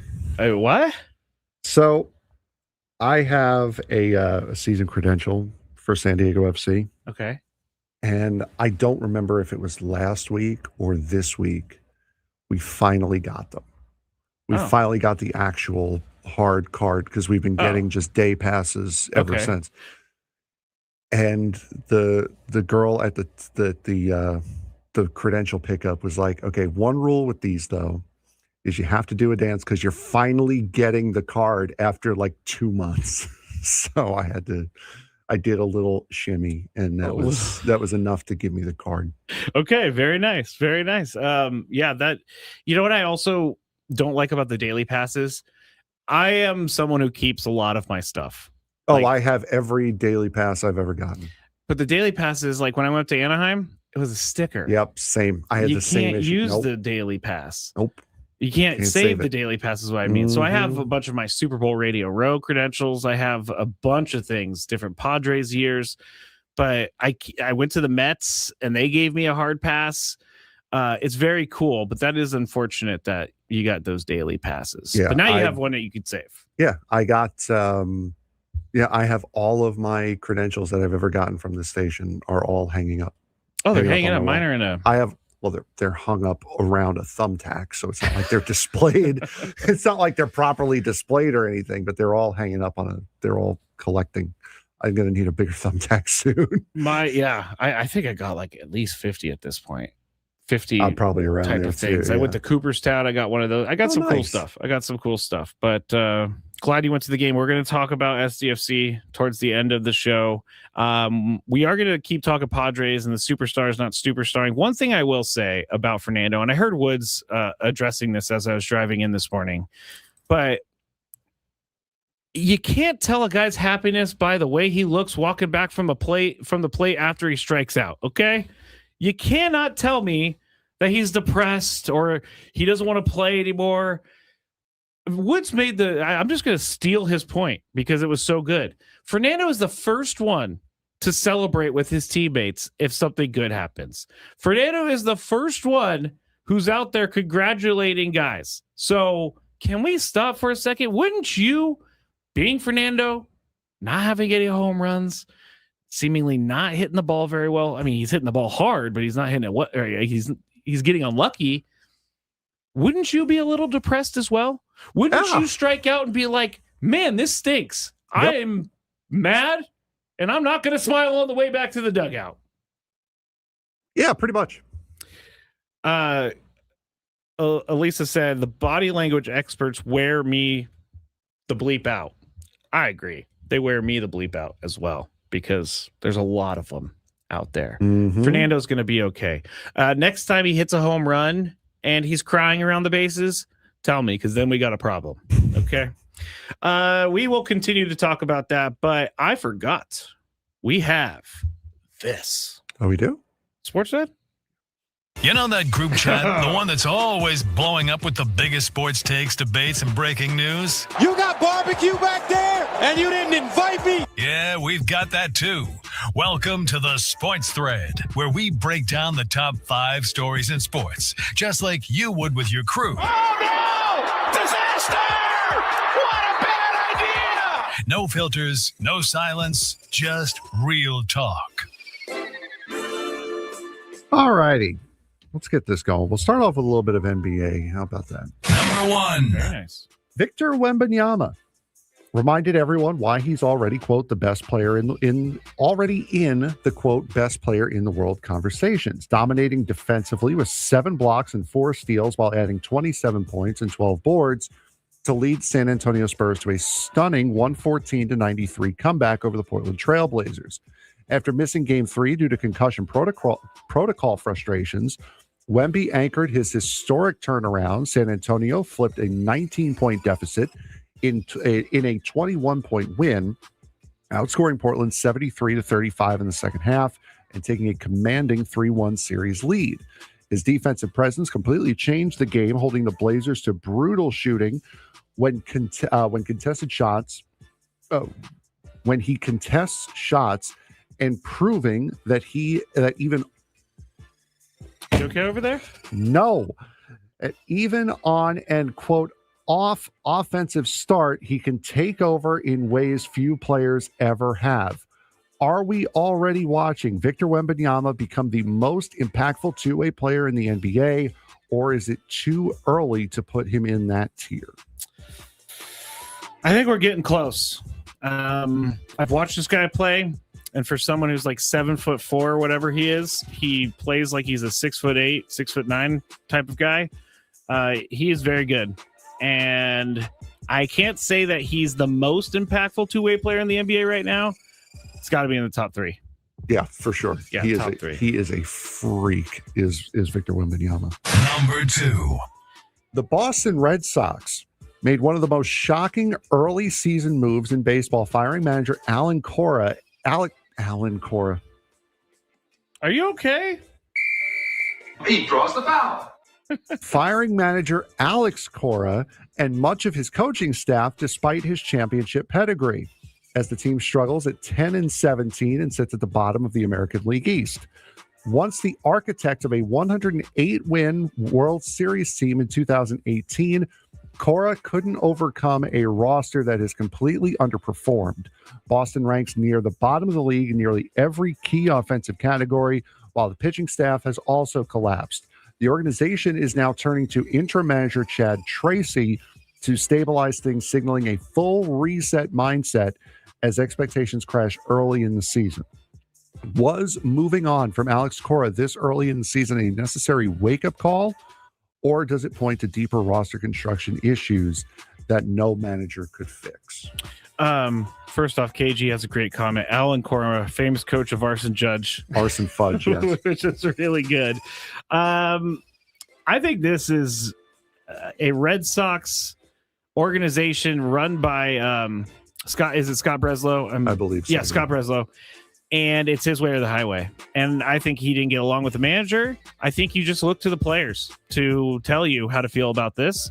Players are not happy with it. Trevor Story doesn't even know what the direction of the franchise is after this. Garrett Whitlock not happy. Roman Anthony not happy, but he deferred to the veterans, which was a smart move. I don't think this is what I'd never understand is when you fire a guy through the first quarter of the year, what's the point of coming into the year if the guy's in the hot seat? Now, I know Alex Cora has had some issues in Boston. He's been on the hot seat for a while, and it's just because they're a big-time baseball market. But this seems very short-sighted, and this seems like an ego took over here and made this decision because they're not even firing just Alex Cora. They're firing like 5 people. Yeah. 5 people, and they didn't have anyone available to manage the team, so they had to call up the AAA Worcester manager. I think his name is Chad Tracy. Yeah. Also, what tells me that this was a ego-driven thing, Alex Cora tweeted out a picture of him getting on a plane, smiling with the caption, "Happy." That tells me everything I need to know. And I mean, also, it tells you something that when I believe there was like a team meeting or a team address with the owners and the players after this had happened, and they didn't even discuss it. The owners didn't even talk about why they fired the entire coaching staff. It was just done, it happened, go win games, pretty much. We made a mistake on Breslow. I don't know why I said whatever I said. It's Scott Breslow. It's why did I just forget his name? My gosh, Craig Breslow. So Scott Breslow and Alan Cora, we're doing a great job running the Red here. Sox. Bottom line is, this is not very smart. I think you've angered your fan base. I think you've angered your players. I think you made a decision because your ego couldn't handle it, Mr. Breslow, whatever your first name is. I think Whitlock had made the quote. They made it very clear that you get paid to play baseball and do nothing. That's it. Yes. Yeah. Yes. Trevor Story and Garrett Whitlock both said it's very clear to us that we're here to play baseball and that's it. Yep. Which I don't think you could run a franchise like that. No. You have to listen to your big players. Yes, you do. You absolutely do. Number 3. All right, going to the NFL now. Former head coach Mike Tomlin. Take you by surprise saying former? No, because the way the summary was wrote, the way the summary was written, it said former Mike Tomlin, not former coach, former Steelers coach. It's just former Mike Tomlin. Former Steelers coach Mike Tomlin opened up about his decision to step away from the Pittsburgh Steelers, citing a combination of personal timing and the franchise's prolonged playoff struggle, no postseason wins since 2016, as key factors. Tomlin suggested a leadership change could reinvigorate the locker room, especially for veteran players, and had since been transitioned to Tomlin has since transitioned to a broadcasting role with NBC on Football Night in America. While embracing the next chapter, he's still plugged into the league, even predicting Aaron Rodgers could return to as Pittsburgh's quarterback in 2026, showing he hasn't lost his feel for the game despite stepping away from the sideline. Did Mike Tomlin make the right call by stepping away when he did, or should the Pittsburgh Steelers have pushed to keep a proven leader and fixed the roster instead? I think Mike Tomlin is trying to tell people why he left. The writing was on the wall. He felt like it was time to move on. He said it was, to give a different leadership change. Is that what he said? Yeah. I don't disagree that might need to happen at some points. The guy was there for like 20 years. Sometimes you need a new voice. You need a new voice. Sometimes people start tuning you out because he's a great coach, but this happens to a lot of coaches. Look what happened to Bill Belichick. Like, he was forced out. So I think Mike Tomlin took it into his own hands and decided that he was going to step away. I don't know if Mike McCarthy's the guy, but hey, it's a new voice, and he is a proven winning coach. Yeah, for sure. Number 4. We'll get to this one kind of quickly. The Las Vegas Raiders traded up to grab Jermon McCoy early in the 4th round at 101 overall, capitalizing on what they see as major value after former Tennessee Volunteer cornerback slid due to potential concerns about a torn ACL that wiped out his 2025 season. Once viewed as a potential first-round talent, McCoy insists his knee is healthy, though the Raiders will evaluate whether or not further medical work is needed. Despite the drop, Vegas believed it may have landed one of the top corners in the class at a discount, addressing a key positional need while McCoy enters the league motivated to prove teams wrong after his unexpected fall. Did the Raiders just steal a first-round talent, or are the injury concerns that caused him to slide a long-term risk? I think both things can be true. I'm not sure if he's a first-round talent, but I do think a 4th-round pick on a guy who was projected in the 1st round without an injury, I think that's a doable thing. And if you're going to get him in the 4th round, he turns into a Pro Bowler, you're a genius for doing it.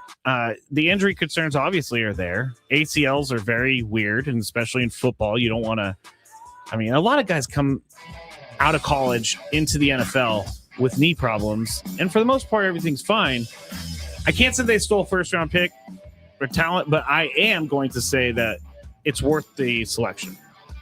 It's also the Raiders, so you never know. This most likely will backfire on them. Probably. Raiders. All right, that's it for the Sports Nerd. When we get back, Fort Wayne Tin Caps broadcaster Jaden Taylor talks to us about the Tin Caps on 97.3 The Fan.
San Diego, it's time to fire it up. From the beaches to the ballparks, from the Gaslamp to North County, no one knows America's finest city like he does. You can't just punt on a Manny Machado prime year. He's a fourth-generation San Diegan, born and raised in the heart of this community.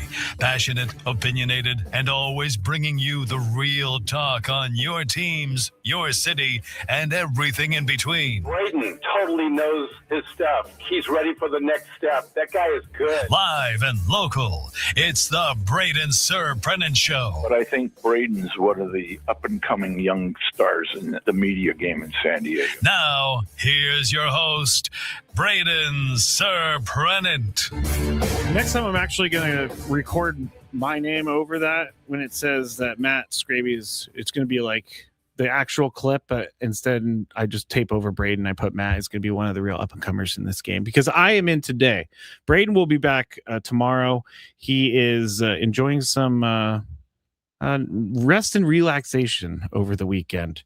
So he'll be back tomorrow. But we are in the Bill House Studios where we know how. And right now we are going to be joined by Jaden Taylor, the Fort Wayne Tin Caps broadcaster on the SDCCU fan hotline. It's not Big Bank Banking. It's better. Jaden, thanks so much for joining the show today. Thanks for having me on, Matt. Of course. I was, looking over this stuff yesterday, and there are some things that really jumped out to me right away. And yesterday, the Tin Caps won 2-1, but Jamie got the victory. He struck out 8 of his 16 batters, and he did not allow a run in 5 innings. So I don't know where he is in the process in the minor leagues, but tell us a little bit about Jamie.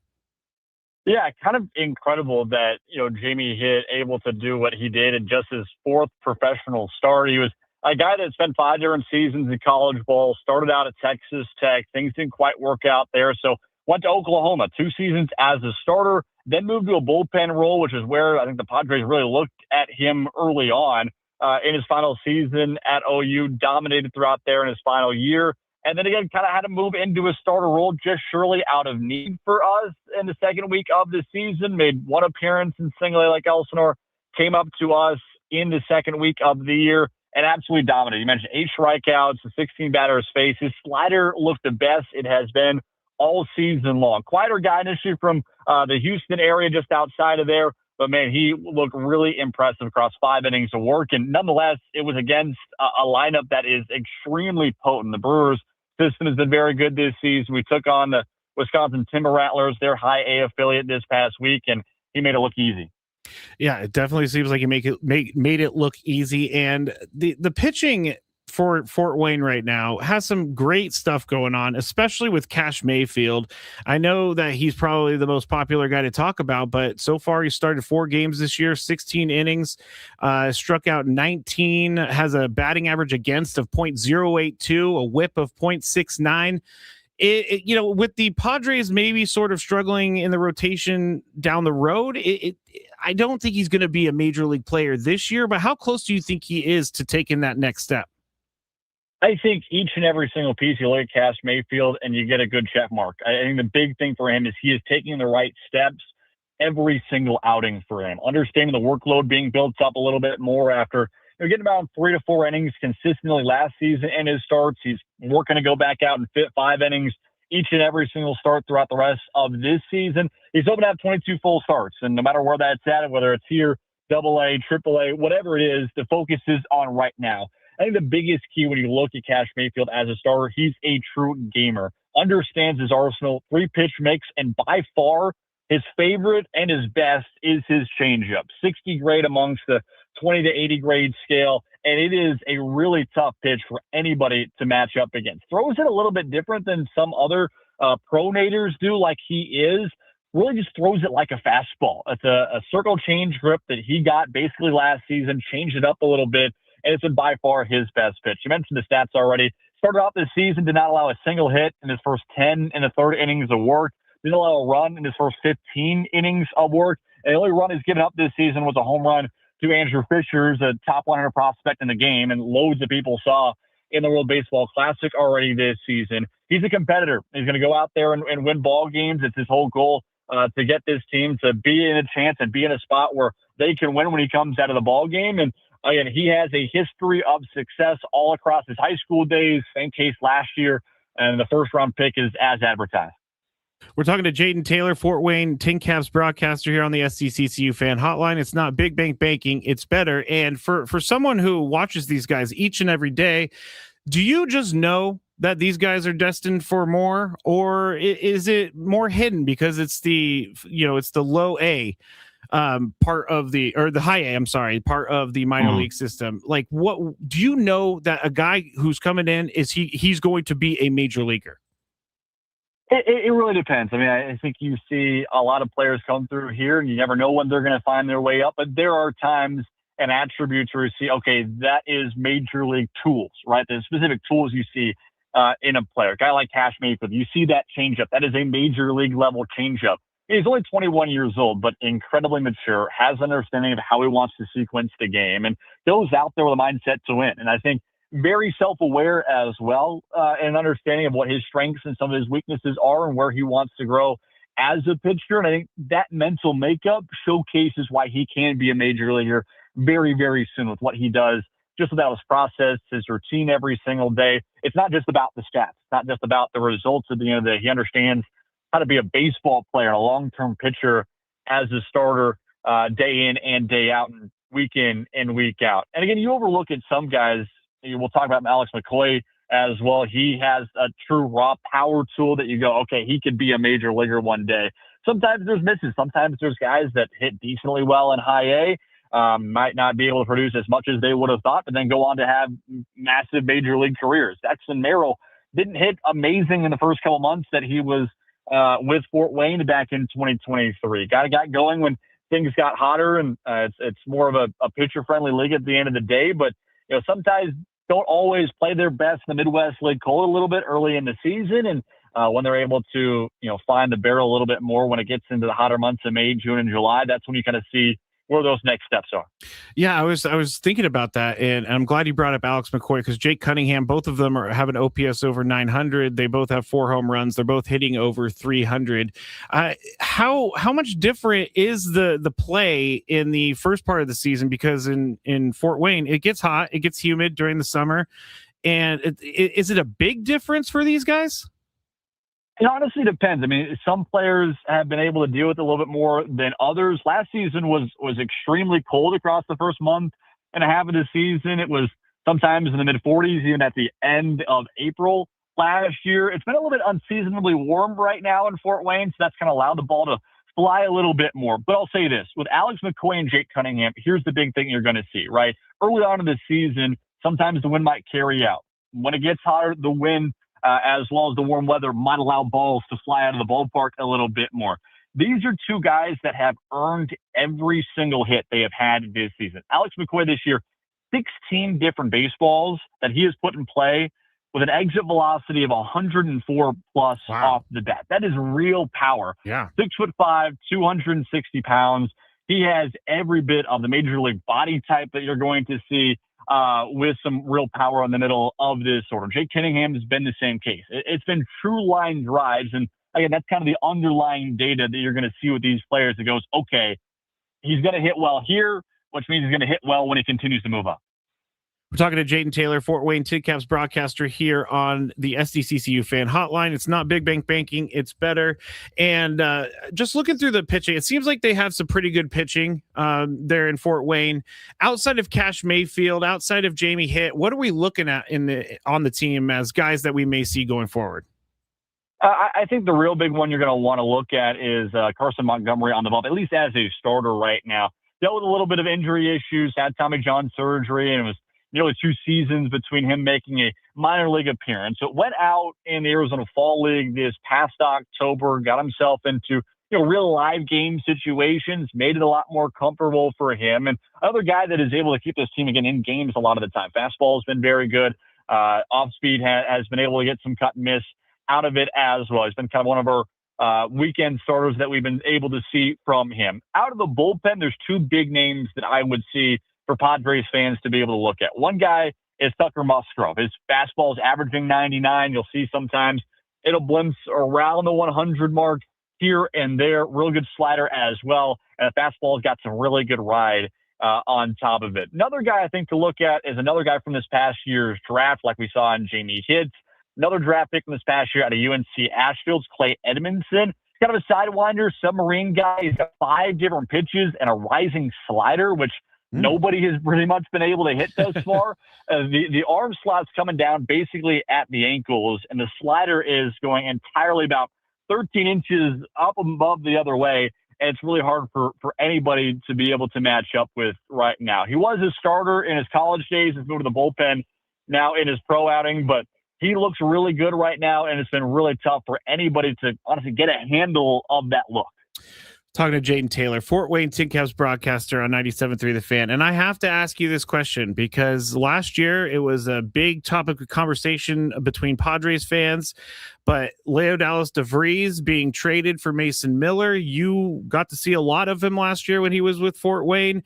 Do you think that the Padres made the right move by bringing in Mason Miller, but giving up Leo Dallas DeVries? At the end of the day, when you want a top-of-the-line closer, which, again, right now has been in the Cy Young conversation, you got to give up a big bat, right? Yep. I think that just is what it is. It's the price of business when you want that back-end level closer. I'm going to say this. I think Leo is going to be a real star at the big league level. He has those tools. He's working. He's consistent. I think he's matured a little bit more as a young kid as well, now in the A system on top of it. Again, I think Leo's going to be a great player, and I wish nothing but the best for him. And I know the Padres wish nothing for the best for him as well. But at the end of the day, when you want a guy that's going to go out there and break records in terms of scoreless innings and just put together legitimately, again, a negative fifth right now, like you take out the defense, he's a better pitcher without them right now. It's pretty remarkable, again, what he's been able to do. So, again, it's the price of business. I think you gave up a really good player, and I think you had to do that to, bring in one of the best pitchers in baseball and by far the best closer in baseball. Oh, I love that answer because it just gave me a little bit of ammunition going forward. Thank you so much, Jaden, for joining the show today. If you're ever out in San Diego, please let us know. I will let you know. Thank you guys for having me on. No problem. That was Jaden Taylor, Fort Wayne Tin Caps broadcaster here on 97.3 The Fan on the SDCCU fan hotline. It's not Big Bank Banking. It's better. I know that certain people don't like, minor league stuff, but I've become in the last 3 years or so a lot more interested in the minor leagues, and it's also helping me out in fantasy baseball when you see a name that you've seen throughout the years. But Fort Wayne definitely got some guys that we need to pay attention to. Yeah, and that's why you want to see how these guys are progressing. And when we talk about if Cash Mayfield gets called up to Double-A San Antonio, we'll get to hear Brian Yanselson discuss them as well and see the progression that Cash has made as he moves up through the ladder. So it's all about knowing your team better and becoming a smarter fan. It is about becoming a smarter fan. I like that, Frank. All right. Thank you to Jaden Taylor for joining us. And honestly, Jaden Taylor, great guest too, because called in 5 minutes early. Called in 5 minutes early. I love it. I love it. When we get back, we still have more to talk about with the superstars not superstarring. We have San Diego FC. Frank is going to walk us through a little bit of that. But we do have this gambling thing that's happening right now with Brendan Sorsby, the Texas Tech quarterback. I want to get into it a little bit here on the other side. I'm Matt Scraby. That's Frank Marquez. We are filling in for Braden Surprenant on 97.3 The Fan.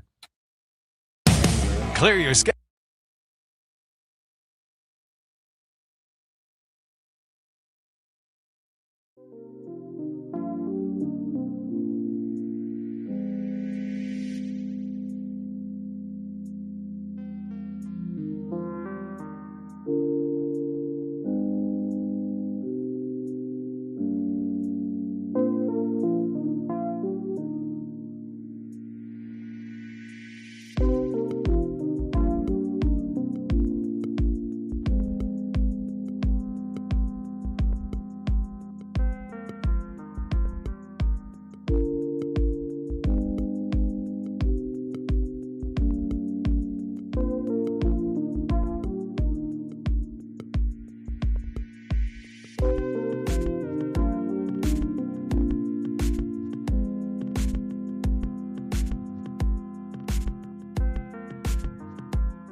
The many different sounds of rejoins on the Braden Surprenant show. Who is this? That would be Suit and Jacket by Judah and the Lion. No way. Way. That's crazy. Judah and the Lion? Mm-hmm. Are they a big band? Brother, I don't know. Brother? Because I did a bit years and years ago on the radio called Bomb to the Beach, which I would go into bars drunk. This was pre me stopping drinking. And I would hope so. I would ask people trivia questions. But one time I went up to these people and they were just having a drink. And I sat down, we started talking, and I was like, hey, does anybody want to play this stupid little game with me? And they were like, yeah, sure, I'll do that. And then so I'm talking to them, and at the end, I have to have them introduce themselves on the thing. And what are you doing in town type of thing? He goes, oh, we're Judah and the Lion, and we're playing a show. And that's like literally the first time I've ever heard of Judah and the Lion since then. Yeah, that's crazy. What a small world. I also met Billie Eilish in the elevator before she was famous here. Oh, really? Way back when. I got into the elevator and there was this is what I thought. Who's this girl with blue hair? She just did something in the performance studio, so she must be someone. Like 2 weeks later, her single is everywhere. And I'm like, wait, that's the blue hair girl in the elevator. So no coincidences, I guess so. Yeah, I was always a fan of the Lion. Judah, I don't know. Okay, I don't know what the difference is. Judah a name, and then so Judah's the lead singer, and then the rest of them are lions. It's like Hootie and the Blowfish. Hootie's cool. The Blowfish though is a little. Okay. All right. We'll move on. That was crazy. Judah and the Lion. I did not expect for that to happen. KG says I need to go and miss connections for my Billie Eilish. Maybe I should have asked her out back then. Oh my God. She's one of the biggest pop stars in the world. I had one opportunity, Frank. I had one. All right. Swing and a miss. Swing and a miss is correct. We're going to get back to, actually in the next segment, we're going to talk about SDFC and what they did against the lowly Timbers, as Frank put in the rundown. They lost. I'll just tell you that. It's not been great for SDFC in the last month and a half. So Frank will break that down for us. We also have the midday sports standoff. But, Elisa says something that is true.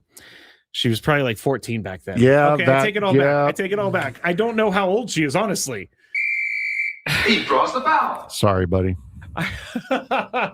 I let's just move on. Are you raising your voice at me? All right. Brendan Sorsby. Let's go into this. Texas Tech quarterback. Now, you may remember him as a quarterback who got $5 million to come play quarterback for Texas Tech in the transfer portal. He also got a big billboard in Times Square of Texas Tech saying, hey, thanks for choosing us, basically. We're going to give you a big billboard. Well, he is checking into a residential treatment program for a gambling addiction. They announced today his decision to seek treatment, according to sources, came in the wake of a discovery of Sorsby making thousands of online bets on a variety of sports via a gambling app, which jeopardizes his eligibility with Texas Tech. The NCAA is investigating this, the gambling, and apparently, according to sources, Sorsby bet on Indiana football while he was redshirting for the Hoosiers as a true freshman in 2022. So he never played. Actually, he played in one game as a reserve. But still, as someone who is on the team with knowledge of what's happening behind closed doors, that's where you're not allowed to do that sort of stuff. You're not allowed to be betting on that stuff. That's why they have rules against this. Now, here's the thing. This professional help, I am all for it if he really wants it. But I feel like, and this is maybe me projecting my opinion on the situation, but I feel like there's only one reason he's going to get professional help, and that is so he can make his $5 million and play with Texas Tech this year. So they could say, see, he took accountability for it. His thousands of bets over the years. he's now taking accountability. He has a problem. He knows this. He's going to rehab. It's also like Mike Vrabel stepping away all of a sudden after he said it was laughable and all this stuff. Oh, now I'm going to counseling after I stay the first 2 days of the draft because, that's a little bit more important than my outside life. But I don't like this. I think that Brendan Sorsby, I feel like he's hiding behind treatment in this. And so no one can say a bad thing about Brendan Sorsby because he's trying to get help. But I feel like this is just a scapegoat. That is a very logical, well thought out conspiracy theory. And I would not be surprised in the slightest if it was actually the case. Okay. No, it's that I want to think the best of people. I really, really do. But every time I think the best of people, they go and do some underhanded nonsense like that. And it's like, okay, dude, really? Come on. Well, you had me on your side, and now I'm not. So I want to believe he's genuinely trying to change. However, I really would not be surprised in the slightest if it turns out that he's doing this as a, hey, look, he's changed. Da, da, da. Yeah. I mean, he's going to have to go and sit in front of the NCAA at some sort or some point in time and talk to them about his eligibility. Now, they're saying in this article that while he bet on Indiana football as a redshirt, that's going to be a major hurdle for him. Yeah, because he did play in a single game. He was on the team, but he was still betting on his own team, which is a big no-no. So when they sit down, and when he sits down in front of them, he's going to have to explain that away. He's going to have to explain all the bets he's made since then. He's going to have to explain a lot. Bless you. It was actually a cough. Thank you. I know it did sound like a sneeze. Mime Jr. says going to rehab is accountability, though, Scraby. It is. I mean, it is if you have the genuine intention of getting better. Yes. If there's also the potential there. Now, again, we're not insinuating that he's doing this. We're just saying that this is something that could possibly be the case. If you're doing it because you want to get better, then yes, it is. It is 100% taking accountability. It is not taking accountability, however, if you're doing this to check a box, to make a case against yourself look good. I will be fully transparent. When I went to rehab for alcohol, I went to check a box. I went to get my family off my back. I went to get people to shut up for a second because there were a lot of people screaming at me about how bad my life was. And I was just like, okay, fine, I'll go. As long as everybody stops talking to me, I'll go. And then when I was there, I found something there. And I ended up going from checking a box to actually making an effort. So with me just telling that, maybe he is going to go into it with checking a box and maybe he comes out of it a better person for it. And I hope that is the case. I do too. I think Texas Tech is going to do him no good. No. By helping him get out of this so that they can have their $5 million Texas Tech quarterback, because the transfer portal, it's a little bit late in the game to find a new quarterback. Texas Tech said they already have his back and that's great and all that stuff. But let's see how this goes. And it's it's not just Brendan Sorsby. There is so much gambling happening among athletes. Mm-hmm. It's not a secret. And I just don't understand why everybody turned their head when all this money came in from DraftKings and FanDuel and all these different Polymarket, Kalshi, all this stuff. Like everybody just turns their head. And then they're like, oh no, a player was betting. This is terrible. What do we do? Oh no, the leopard ate my face. Yeah. How could this have happened? Yeah, I didn't know that the leopard would eat my face if I put meat all over it. Okay. Let's move on to phrasing. You get it? You drape meat like, when Lady Gaga wore the meat suit phrasing. Okay, we're gonna get moving here. On the other side, we have the midday sports standoff. We also have Frank breaking down SDFC. I'm Matt Scraby. That's Frank Marquez filling in for Braden Surprenant on 97.3 The Fan.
There's one other thing I need to complain about before we get into SDFC. And this whole show has kind of been a daily gripe. But I don't know how to phrase this, Frank. Frank, I hate working with you. It's okay. No, I like working with you. It's just because the Patriots are trying to sweep Mike Vrabel's stuff under the rug doesn't mean they actually can sweep Mike Vrabel's stuff under the rug. Apparently, Frank's telling me he's back with the team. Yep. So he went to counseling for a day or two. Yeah, Adam Schefter reporting an hour ago. Let me get the exact tweet up here. Hold on. Adam Schefter tweeting an hour ago after missing day 3 of the NFL draft to be with his family. Patriots head coach Mike Vrabel is back at work with the team today. I don't understand it. Congratulations, guys. We've done it. I really don't understand it. And you know what? I get it. Diana Russini did not make a smart decision.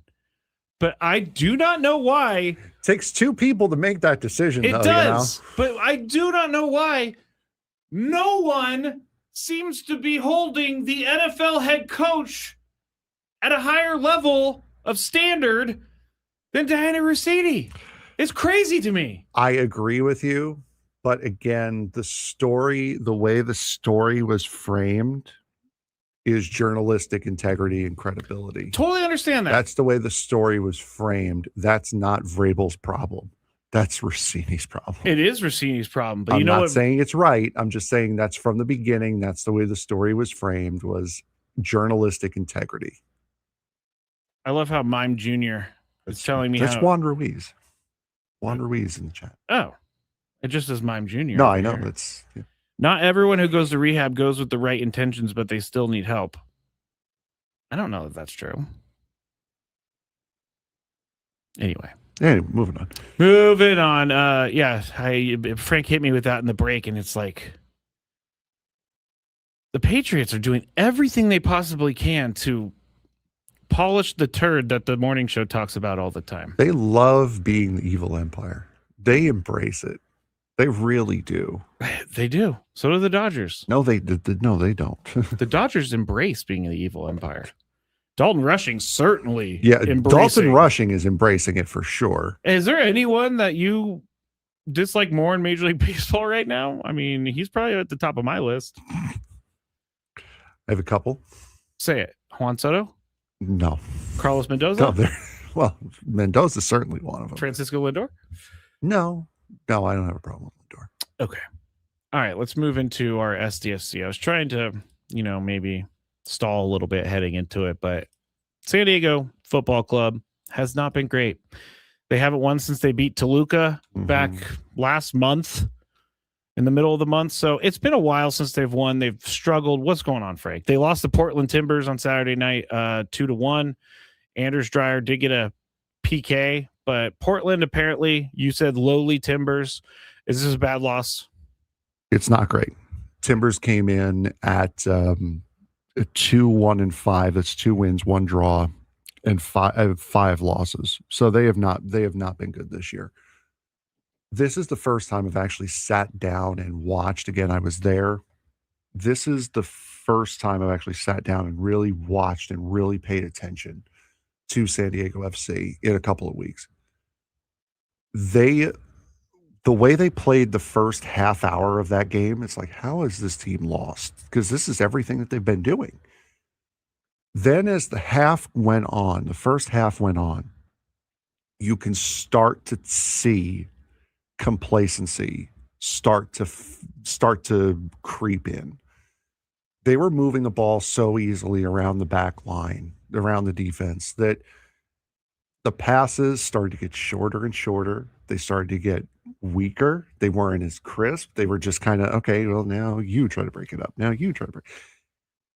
And it all came crashing down when Portland finally jumped on one and scored an easy goal. Scored easy one-on-one. They got a penalty kick right back. Not that long after. Kevin Kelsey scored in the 26th minute for Portland. Dreyer got a penalty 7 minutes later. Then in the second half, Portland came out like a completely different team. San Diego FC was on their heels for most of the second half. And then I don't know why, Free almost cost them 2 goals at the end of that game. There was one in like the 88th minute where it's a loose ball. It's one-on-one between the box and the half line. Free goes out to play it, misses it, gives a wide open look from about 3/4 pitch, about a third of the pitch away from net. By the luck of fools, the guy missed. Luck of fools. Missed the upright, the far upright by inches, rolled away. Then he went out and misplayed another ball at the top of the box, giving them another open look that they scored, but it was called back for offside. Where he got the idea that he needed to play so aggressively and so recklessly, I do not know. San Diego FC was on the back foot the entire second half, and then they ended up finally breaking at the very end of the game to lose the game. It was 9 minutes of added time. The official gave them a little bit more. And Portland finally scored on a little roller and just a schmoz in front of the net. Scored on a roller with 6 minutes into the added time at the end of the second half. I understand the frustration. I understand the need to change. There were a lot of chants for Chucky Lozano at the end of that game. Bringing Chucky Lozano in is not going to solve the problem that this team has. They have a discipline problem. They have a focus problem. They lose focus and then they fall out completely. Everything that you saw out of San Diego FC in the first half of that game, the first 30 minutes of the match on Saturday, went away after Portland scored that goal. They got the goal back. They kind of played a somewhat of a second half, somewhat of a solid end to the first half, and then it just all went apart. It just all fell apart. Lozano is not going to fix that problem.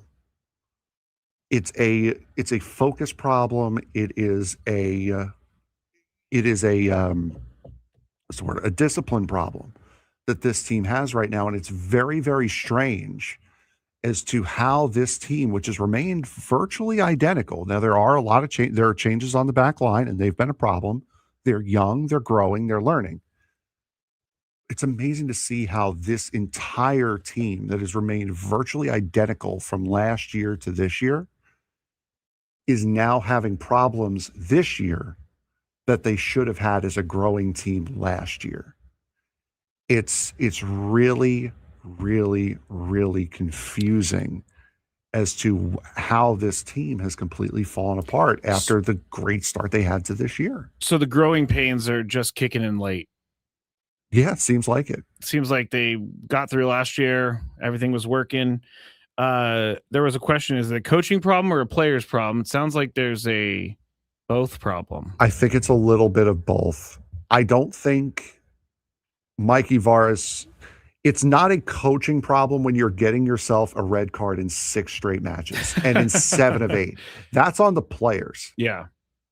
So they've put themselves in a hole a lot recently. But yes, there is something on the coaching when you have these young players making these mistakes. And honestly, the discipline also does fall on the coach as well. It is definitely a both issue.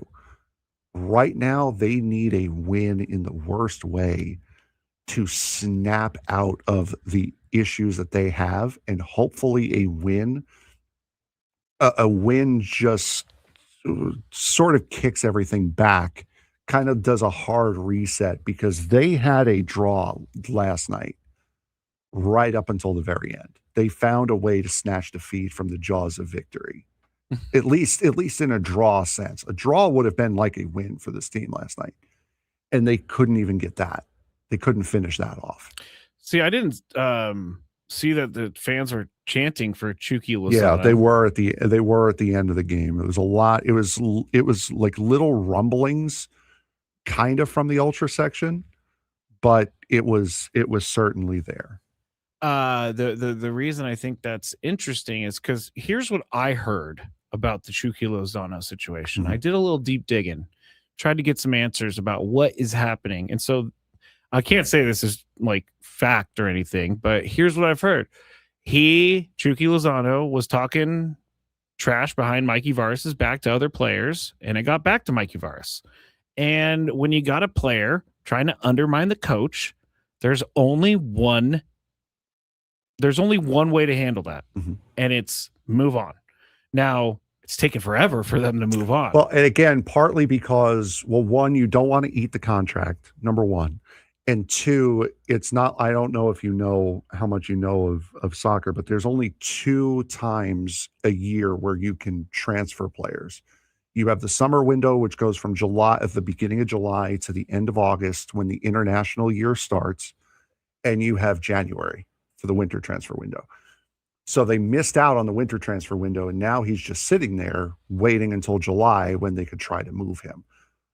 Problem with that is, number one, you're halfway through the season if you're San Diego FC. And for him, it's a World Cup year.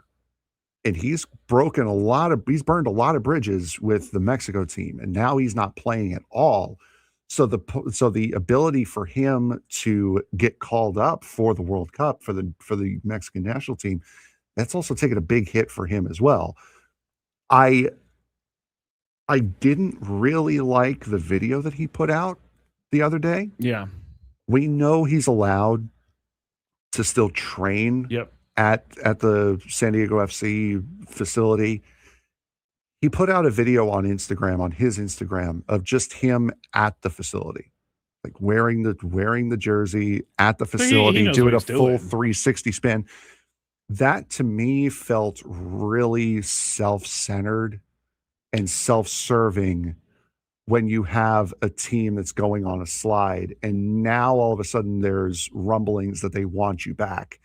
That's kind of like hey, I'm here, I'm ready. They're not doing it. It's like he's trying. They don't want me yet. It felt very underhanded. At least that's how I read it. I'm going to anger some people with this. He did his best Trevor Bauer. Why would you bring that? He did his best Trevor Bauer. All right. That's it. I'm sorry for the SDFC fans. It's been a tough year. I never thought it would happen after last year. Thought they were going to win forever. Apparently not. This is the longest skid in the history of the franchise, and it's not looking good. I love how you say it like it's 100 years old. The longest skid in the history of the franchise. Well, it is. We're broadcasting live from the Bill House Studios where we know how, but I think we need to get into this.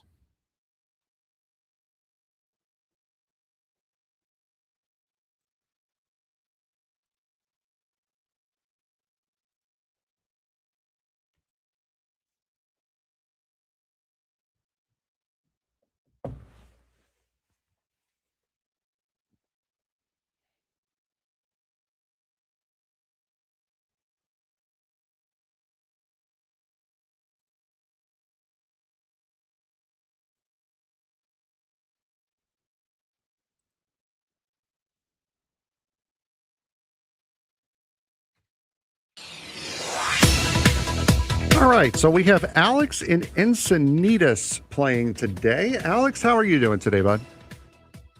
Doing great. Good afternoon, guys. How are you guys doing? Good. Good afternoon. I know Alex, and I'm not happy that I'm playing against Alex because he's a good player. All right, so thanks. Scravy knows his opponent here today, but he does not know the question. I do not. And the question is, the Padres have played 6 international series in their franchise history. Okay. Against 5 different teams. Okay. Who are the 5 different teams that the Padres played an international series against? Wow. Alex, you have the first guess. Okay, I'm going to start off with the Dodgers. They have played against the Dodgers in 2018 and 2024. That is the only repeat player that they have faced. I'm going to go Giants. Giants in 2023. Correct. Alex. Obviously the Diamondbacks. Arizona, yes. Missing the two earliest ones. Oh, gosh.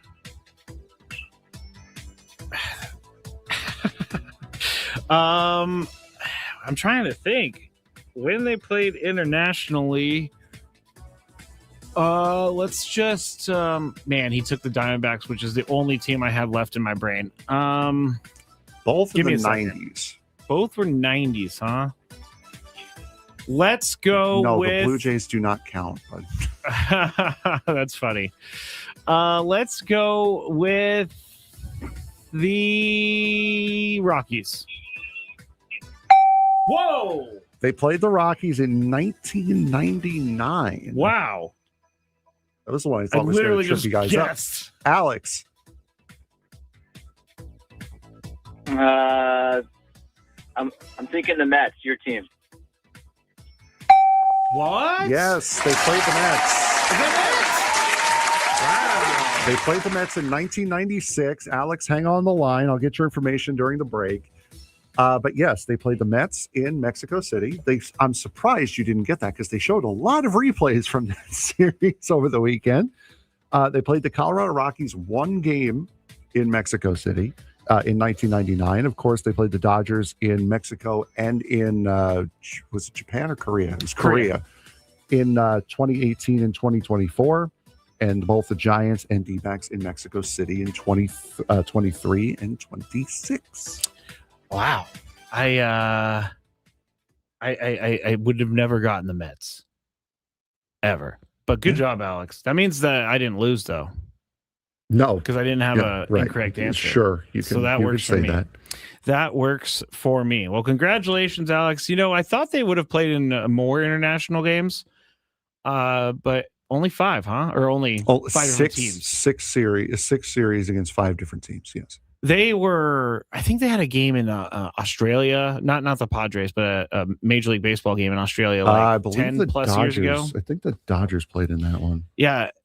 I don't know how I feel about all of these leagues trying to get so international. Maybe this is the selfish American in me, but I feel like leagues are turning their back on the people that have gotten them there. I understand you want to grow your game. Right, I don't have any issue with that. The Padres and Mets. Padres won that series, by the way. That was the first one. Then the Rockies played them in Mexico.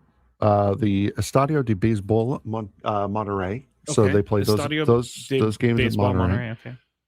Okay. Cubs played the Mets in Japan in 2000. Yep. D-Rays played the Yankees in Japan in 2004. A's and Red Sox in 2008, Mariners, A's in 2012, all of those in Japan. Dodgers, Diamondbacks in Australia at the Sydney Cricket Ground in 2014. That's the one I was talking about, by the way. Dodgers, Padres in Monterey. Mariners, A's in Tokyo. Boy, the A's just wanted to play anywhere but Oakland, huh? Well, have you seen their stadium when they were in Oakland? Cardinals, Reds in Monterey. Houston Angels in Monterey in 2019. Also in 2019 was Yankees, Red Sox in London. Oh, yeah, they have the London games. I think the Phillies played in one, too. Yep. 2023 was Padres, Giants in Mexico City. Cubs, Cardinals in London. 24 was Dodgers, Padres in South Korea. Houston, Colorado in Mexico City. Phillies, Mets in London. Last year was Dodgers, Cubs in Tokyo, and then this year Arizona, San Diego in Mexico City. That's not as many. And that's all of them. That's not as many international games as I thought, but we're just going to see more and more. It's just going to keep happening. Yep. And I do understand that baseball's more worldwide of a sport than others. And so you want to be able to bring your game to fans. But at what cost? At what cost? It's a great thing for baseball, but is it a great thing for the players? I don't think they care. I really don't think they care. All right, we're heading into the final hour. I'm Matt Scraby. That's Frank Marquez filling in for Braden Surprenant. He'll be back tomorrow. We'll get you set for this series against the Cubs on 97.3 The Fan.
Back here in the Bill House Studios where we know how on 97.3 The Fan. Sorry, I was on Instagram and saw a play where Francisco Lindor was supposed to catch Andrew McCutchen stealing, but he didn't tag him for some reason. And Andrew McCutchen just went and put his foot on the base, and Francisco Lindor had no idea. Why do you hurt me?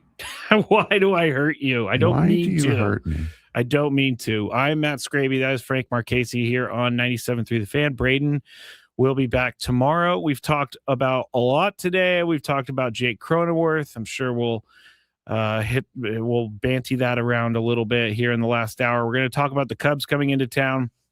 We're also going to talk a little bit more about the superstars and if they're superstarring.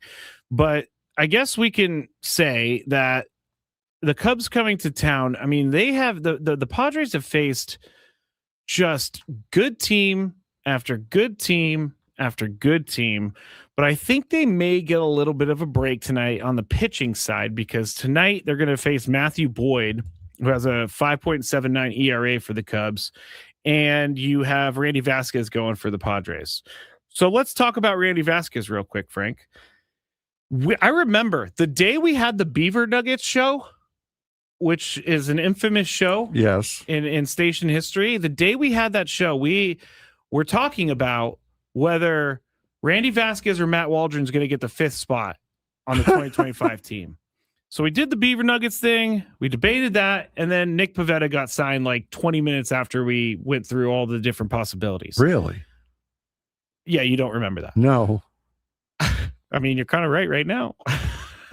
Just because of injury. Yeah. But at the time we said Randy Vasquez, we like what Randy Vasquez is doing. We thought he should be the 5th starter.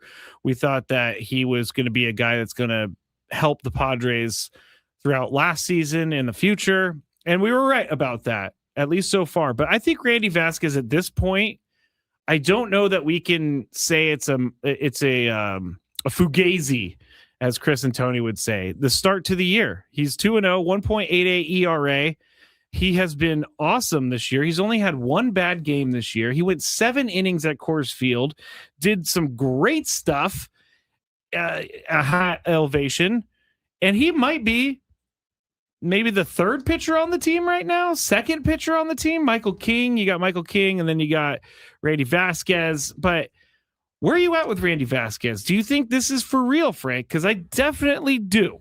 Yeah, we've been on this really since spring training, that he has the potential to give you an ace quality season, and he has certainly started off that way. That he is, the way he has pitched this season has been absolutely phenomenal in what you would expect out of an ace style pitcher. He has been the best, most reliable pitcher in this Padres rotation this season. And Michael King has been good. He's still coming back from his injuries, so we're giving him a little bit of extra time. That you know what the 4 and 5 battle is, and now you're waiting on Griffin Canning to come up next week to see what he's going to do. So right now, your ace to this staff has been Randy Vasquez. And from everything that we have seen, his progression over the course of the last couple of years, he is certainly a guy who can maintain this level of starting pitcher. He's not a traffic cop anymore. He is a genuine starter now. The Padres have won all 5 games that he's started in this year. I guess you could say they should have lost one of those, which was the game against the Mariners when the Padres scored 5 runs in the bottom of the 9th. But so far this year, he's gone 6 innings, 5 2/3, and even in his bad start, he went 4 innings and then 7 against the Rockies. He's eating innings for you in a year that you definitely need guys to eat innings. And I would like to, point out again, the reason the Padres have Randy Vasquez is because they traded Juan Soto. And I still see people complaining about that. I don't really understand. It's like, move on, people. It has been years now since they traded Juan Soto. Honestly, Juan Soto by himself is he's not going to win you a lot of baseball games. He's a great player. But look what's happening to the Mets right now. They just got swept by the Rockies. over the weekend. Sorry, Frank. It's Why bad. do you hurt me? Because it's the truth. Why do you hurt me? It's facts. Would you have rather woken up, side note, would you have rather woken up the other day and saw that Carlos Mendoza was fired over Alex Cora? Yes. Okay, there you go. Well, he's got the vote of confidence from everyone, so Carlos Mendoza is safe. Anyway, Randy Vasquez came back here, so it was him. It was Michael King. You also got Johnny Brito in that deal. Johnny Brito, who's coming back from a internal John. brace surgery, but he should be back by the end of the year. People are thinking. Let's see if he can make an impact. The trade that we all kind of, I didn't crush it. I thought it was a good trade, but the trade that sent Juan Soto to the Yankees has set up the Padres for the last couple of years. Yeah, and that's exactly what you were doing in that trade. You were trading one of the best players in baseball and getting back a bunch of good players. You were trading a guy that you knew you were not going to re-sign. Yeah. For a massive haul with a guy like that, that's malpractice if you don't do that. Oh, you're right. So you had to get rid of him if you knew you were not going to sign him. That's why the Nationals got rid of him. They sent him a $425 million contract offer. He said no, so they traded him. They knew they weren't going to be able to re-sign him, so they traded him. They got something back for him. You don't walk on a deal. Same exact thing you saw here. It's almost what makes the Angels such a bad franchise, because they did not trade Shohei Ohtani at the deadline when they could have, knowing that he was not going to be coming back to that team. Mm-hmm. Angels could have set themselves up for years if they were to trade Shohei Ohtani. And maybe they were just the asking price was just too much for Shohei Ohtani. But I guarantee you, if there was a team that could get over the hump for that and use Shohei as a rental player, I bet you they would have given up a lot for him. Like almost anyone that the AJ Preller said Angels he was willing wanted. to give. AJ Preller said he was willing to give away Jackson Merrill for it. He almost did it too. So could you imagine that outfield right now? Of Joe Adell robbing 3 home runs in a game, Jackson Merrill in center, and Mike Trout in right? Yeah, Mike Trout. I named my fantasy baseball team Mike Trout's Ghost, but he's actually been pretty good this year. He has been. I picked up Mike Trout last year, and I cursed him because he was not very good last year. But yeah, that would be crazy. That would be weird to see Jackson Merrill in an Angels uniform. I never want to see Jackson Merrill in another uniform. And I never want to see Fernando Tatis Jr. in another uniform. You know, he won't have to. Well, with Fernando, at least, you shouldn't have to. I mean, we shouldn't have to, but people want to ship him out as fast as possible. It's okay, though. And I don't get it. It's okay, though. Bob Nightingale said you don't have to now. It's over.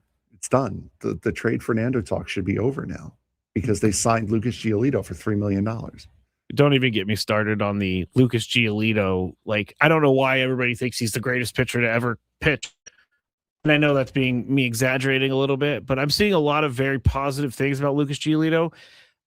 Let's see him do it first. I know that's a different situation and different players in their points in their career, but I feel like this is another Jake Arrieta move where Jake Arrieta came to town 2023, I think, and it was just a move. It wasn't anything else. That is more or less what this is. It is just another move. You're getting a major league caliber arm that you can fill out this rotation, especially if somebody gets hurt. Now you have like I said, you have Michael King coming off of injury. You don't know how long Nick Pivetta is going to be out. He's a 2021, I think is what. Wow, I was way off, by the way. You know what? 2021 was the year that I did post game. Braden would do pregame. I would do postgame before they were 10.5 games up, and every night I said, I'm not going to worry until they lose the lead in the wild card. And it happened. So anyway, sorry. Oops. Go ahead. But yeah, I mean, Giolito he is another filler arm. You don't know how long Pivetta is going to be out. You don't know how long Joe Musgrove is going to be out. And it's always good to have that backup waiting in the wings, because you clearly do not think that Marco Gonzalez or Tristan McKenzie are ready yet. Honestly, forgot about both those guys. I mean, I knew they Tristan were there. McKenzie, at least I thought that Tristan McKenzie was going to probably be one of the better signings this offseason if he made the team. He has a lot of upside. He does have a lot of upside. I know Tony was excited about what he was doing, and he still has time. I mean, he's still a young guy. He could still throw it hard. He could still make an impact at some point. We'll see. But yesterday, if we're talking about the pitching, the bullpen was bad yesterday. But I expect them to be good tonight. I expect for them to be right back where they are. We talked about it earlier. Michael King said the bullpen got unlucky yesterday, and we both kind of agreed. In bottom of the seventh, David Morgan, who's usually very reliable, he started the inning. He got the first out in 3 pitches. Then in 4 straight batters, it ended up being the game right there. Jose Fernandez, 2 pitches. Nolan Arenado, 2 pitches. Alec Thomas, first pitch. Tim Tawa hit a grand slam on 2 pitches. So 7 pitches and 5 runs later, the Padres led by 1, and they ended up losing the game, which is going to happen. Craig Stammen said after the game, we've been doing this to teams all year, so now it's our turn to feel this sort of pain. And we all knew it wasn't going to be perfect the entire year. Right. We all knew that. So, again, I'm not worried about yesterday's loss. Stephanomics says that Cron-Xander collision was crucial. We talked about it earlier. Was crucial. It could have been a double play, could get the Padres out of the inning. Instead, they get no outs and they load the bases. And David Morgan gives up a grand slam. Both Bogey and Jake went for it. Jake got it, but then no one was on the base, so he couldn't toss it over to Bogey. So he had to dive and try to tag the guy with the ball instead of his glove. It was a weird play. Didn't happen. Loaded the bases. Grand slam. Game over.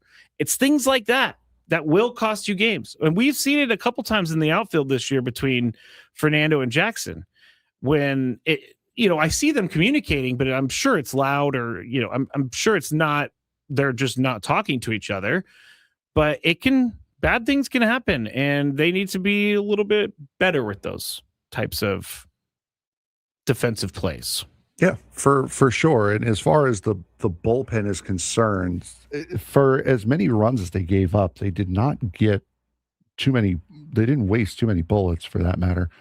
Kyle Hart hasn't pitched since the 22nd, so I would assume that he's going to see some work 5 at days, some point tonight. Bradley Rodriguez was in that situation yesterday. He threw 20 pitches. That was the first time he'd pitched in at least 4 days.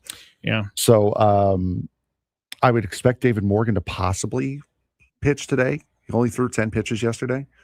So there's a good chance we'll see him. Jason Adam only threw 15 pitches on Saturday. Miller, 13 pitches on Saturday. Wouldn't be surprised to see him come in. Even Wandy Peralta, I think in a pinch, they could probably use him. He threw 16 pitches yesterday. I think only they're threw using 17 Wandy on the 22nd. I think they're using Wandy perfectly now. Yeah. I think from trailing late inning game. Yeah, he's your innings eater at the very end. He could switch back into being a high leverage guy, but I'm happy they're not having him high leverage right now. All right, we're gonna head to break real quick. When we get back, more Padres talk, but I want to leave you with this. Xander Bogaerts scored the first run of the game yesterday. He reached base in all 8 games on the road trip, posting a .438 on base percentage and 32 plate appearances. So the Xanda haters, stop. More from us, Frank Marchese, Matt Scraby, filling in for Braden Surprenant on 97.3 The Fan.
All right, I think I may have been misunderstood about my Lucas Giolito comments. I don't hate the guy. I'm not a hater. I've been called a hater, Frank, for my comments on Lucas Giolito. I am just... Matt Scraby hates Lucas Giolito, confirmed. I am just not... I just can't think that he's going to come in and be a Cy Young guy. I don't understand. Like... He's not. If you look at his numbers over the years, he was supposed great to, with the Chicago White Sox. He was supposed to be that guy for sure. When he came up with the Nationals, he was supposed to be the number 2 in the heir apparent to Steven Strasburg. He never panned out that way. He didn't. And I will say this. He is coming off of a very good year. 26 starts for the Red Sox last year, 3.41 ERA, 10-4 record, 145 innings pitched, 121 strikeouts. That's a great season. That is a great season. And I'm going to cheer for the guy to do well. And by the way, if you're worried about him, he got hit by a comebacker on Saturday in his start at Lake Elsinore. Seems like everything's okay. He didn't break anything, so it seems like he'll be fine. But like I feel like everyone is thinking the Padres got a steal of a player, but my question is, and it could be money related, but why didn't any other teams want him? Why would teams not give Lucas Giolito coming off of this year or the last year at the age of 30? Why would they not give him $15 million? Probably money and time, would be my guess. I guess, but like, whenever people ask me about players who aren't on the Padres or who come to the Padres, and I always think, what did the previous teams do with them? Well, he opted out of his contract with the Red Sox, which was a massive mistake for him because he didn't get nearly what he was going to get from the Red Sox. I just not caution. I just want everybody to look at it for what it is. He's going to give up runs. All he needs to do is eat innings and keep the team in the game. He doesn't need to be Cy Young for this to be a successful thing. He's a depth guy. KG said, the word on the grapevine is that Giolito also wanted to be with a contending team, and he had gotten offers from a few teams that weren't. Juan says, Cubs wanted him, Scraby. Well, why didn't the Cubs go get him? They made an offer. The Padres outbid them. Oh, good point. We know he's not Scooble or anything close, but he's definitely better than what we have. I'm not arguing that. I think that it's a good let's see what happens addition. Yeah, and coming off of a good season like that, and he's 31 years old, the numbers are there. He's an innings eater. That's what you got him for. He's there to get you to the trade deadline. He's an innings eater. So he's not going to be. He's going to be traded. Is that what you're saying, Frank? No, I'm saying. Are you saying that he's showcasing himself for the rest of the year? Yeah. Mm-hmm. Okay. Yeah, that's what I'm saying. Yeah. All right. That was my Lucas Giolito stuff. I just want to make sure everybody knew. I don't hate the guy. I just want to be cautious about it. In the next segment, as we're ending the show, I want to talk about Pete Crow Armstrong and the Dodgers fans that are really angry at him. But my comment to that is, what do you expect for him to say, Dodgers fans? Dodgers fans are they've always been insufferable, but they are insufferable right now. Just ridiculous in their takes. Like, they think that their team is never going to lose again. And it's very embarrassing for them. It's very embarrassing. But PCA had a comment about that. You got to say that the Cubs coming to town right now, they're coming in red hot. Do you think, Frank? I don't think. I try not to. You try not to think? If there is one matchup you're worried about this week, pitching-wise, which one is your worry? Tonight, it's Matthew Boyd, Randy Vasquez. Tomorrow, Edward Cabrera, Walker Buehler. Wednesday, Jameson Taillon, and Matt Waldron. There's Tuesday and Wednesday are the ones we're choosing from. Tuesday, here. I'm the most concerned about Tuesday. Which would be Edward Cabrera. Yeah, it would be Edward Cabrera versus Walker Buehler. Taillon's fine. I think at this point we know what the deal with Matt Waldron is. I think this little tryout that he's had to kill time, to allow Griffin Canning to play out as much of his rehab assignment as possible. I think we know what the deal with Matt Waldron is. So you don't expect much from that outing.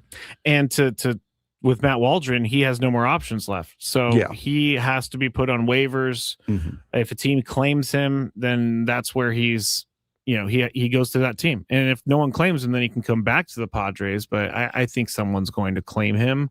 I don't see a team not trying to take a chance on him. I don't think so. And I think the reason why we've said it on the show before is that you're going to need a catcher for him too. Oh, yeah. You don't have many catchers who are used to facing a knuckleball, which is why Campy's been catching him because he has seen it before, both in the majors and down in AAA. So I think Waldron will get through waivers. I don't think he's going to be picked up. But Tuesday's game, I think, for Walker Buehler is a big one. Because again, it goes back to the conversation that we had earlier in the show. Has Herman Marquez passed him as the guy that after Griffin Canning comes back, when Lucas Giolito's ready to go, is he the guy? Is Walker Buehler the guy who gets the axe? Or do you pull from the bullpen? Do you take Kyle Hart has an option left? Bradley Rodriguez has an option left. There are a couple guys that have options. We went through it on the show on Thursday or Wednesday. Marinaccio does not have any options. No, Marinaccio's out of options. Luis Campusano is out of options. I know we're talking pitching. Yeah. Let's go through it one more time here.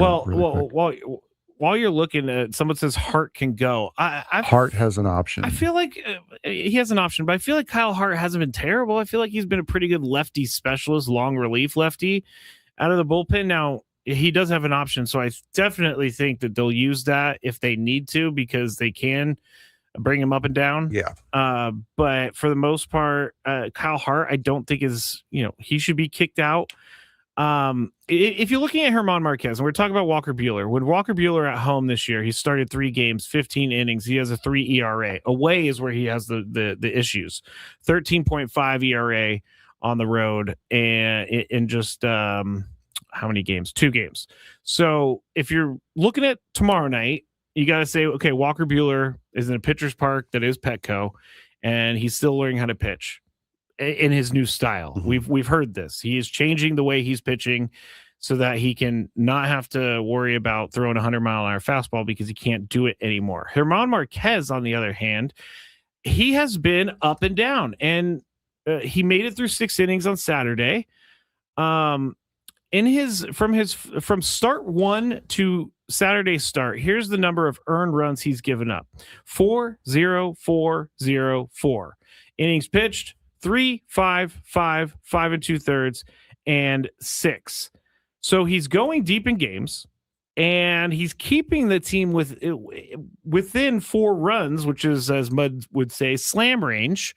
So if he's keeping the team in it, you got to feel good about Herman Marquez, but he is just getting absolutely crushed in the first inning. We went through this earlier, but he has a 9 ERA in the first inning, 995 OPS. Second inning, 7.2 ERA, 391 batting average, 982 OPS. Third inning, 318 batting average, 1.121 OPS, 3 home runs allowed. And then innings 4 through 6, 9.2 innings pitched, but a 152 batting average and an OPS of 404, no earned runs. So he's really good the second time through the lineup, but he struggles against the first part of the lineup.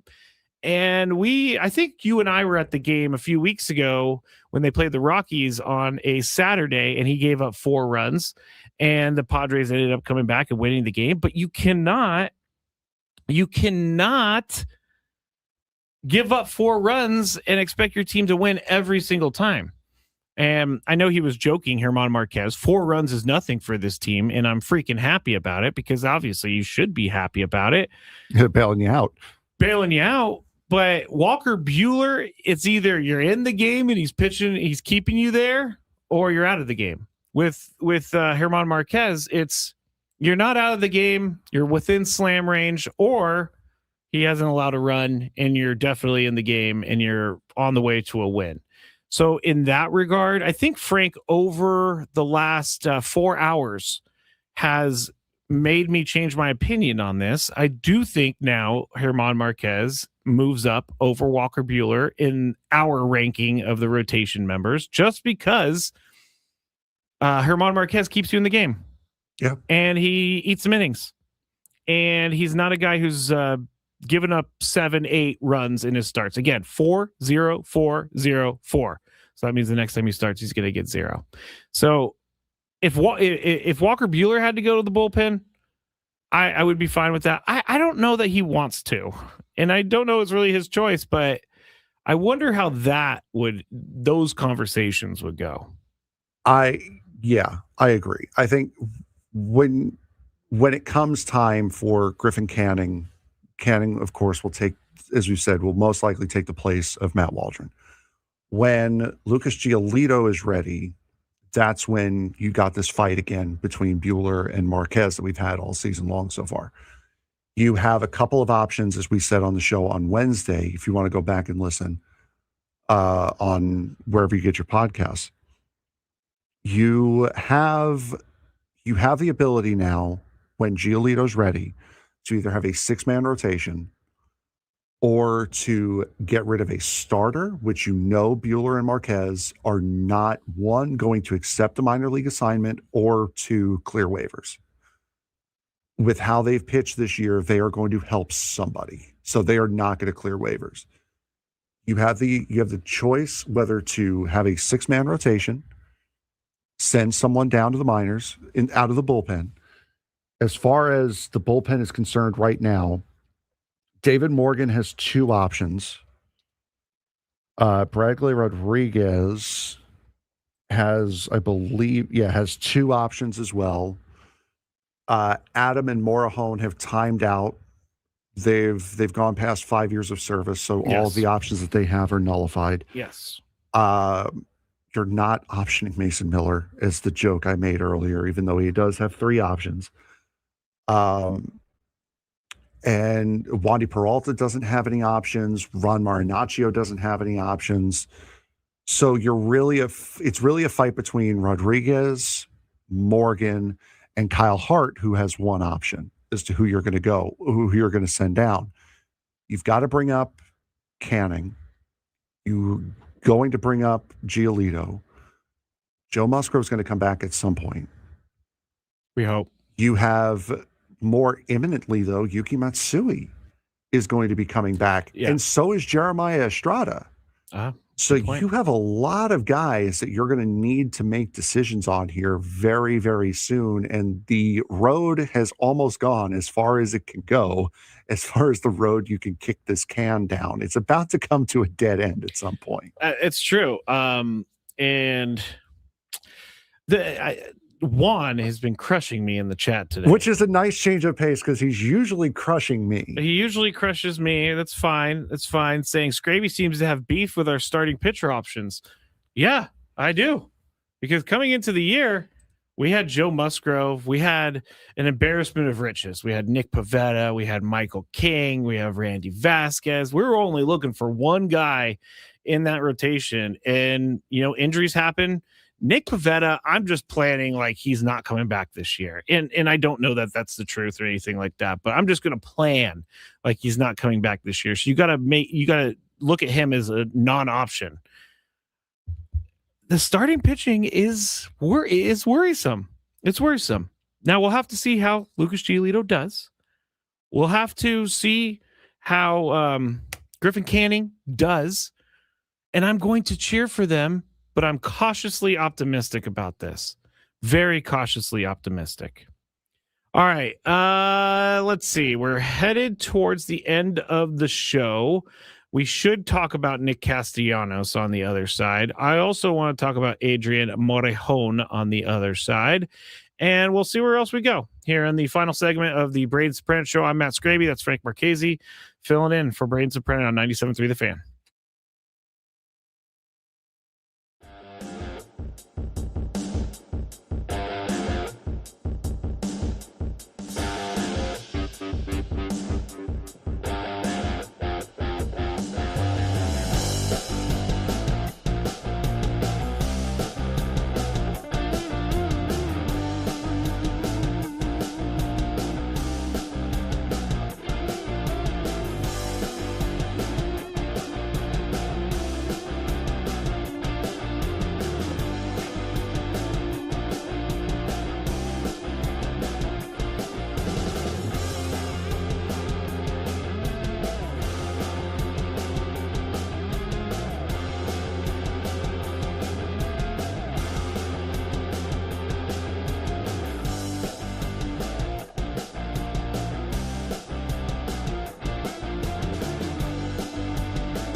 This isn't Judah and the Lion, Frank.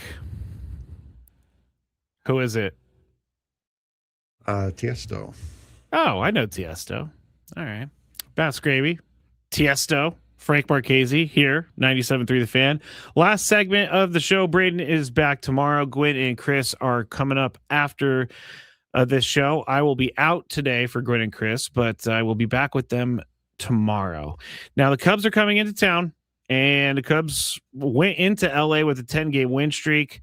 They ended up losing over the weekend, so their win streak has been snapped. But one of the things that I really loved seeing over the weekend was how mad Pete Crow Armstrong made Dodgers fans. And it all started in February. And here's what he said to Chicago Magazine. This is the quote. Quote, I love Chicago more and more.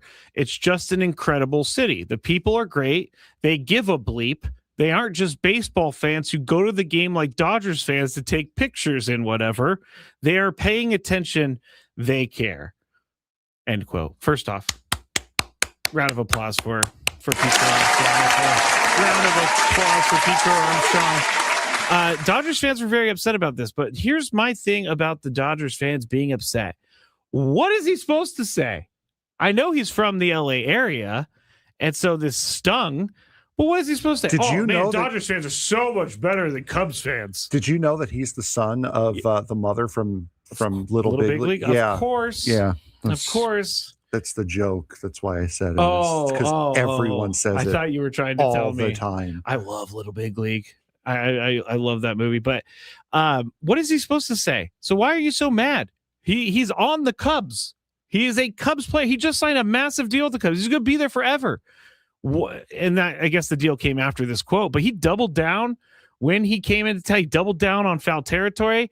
I'm not a big PCA fan for some of the temper tantrums, but I can get behind someone who triples down on something that they say. Hey, Dodger fans. It's only a game. Why you have to be mad?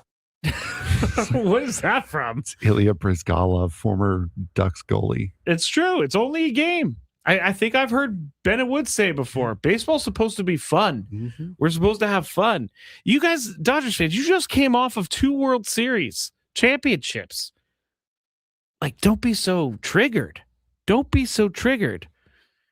It's all, I mean, it's, they're insecure. It all comes out of insecurity. It does all come out of insecurity.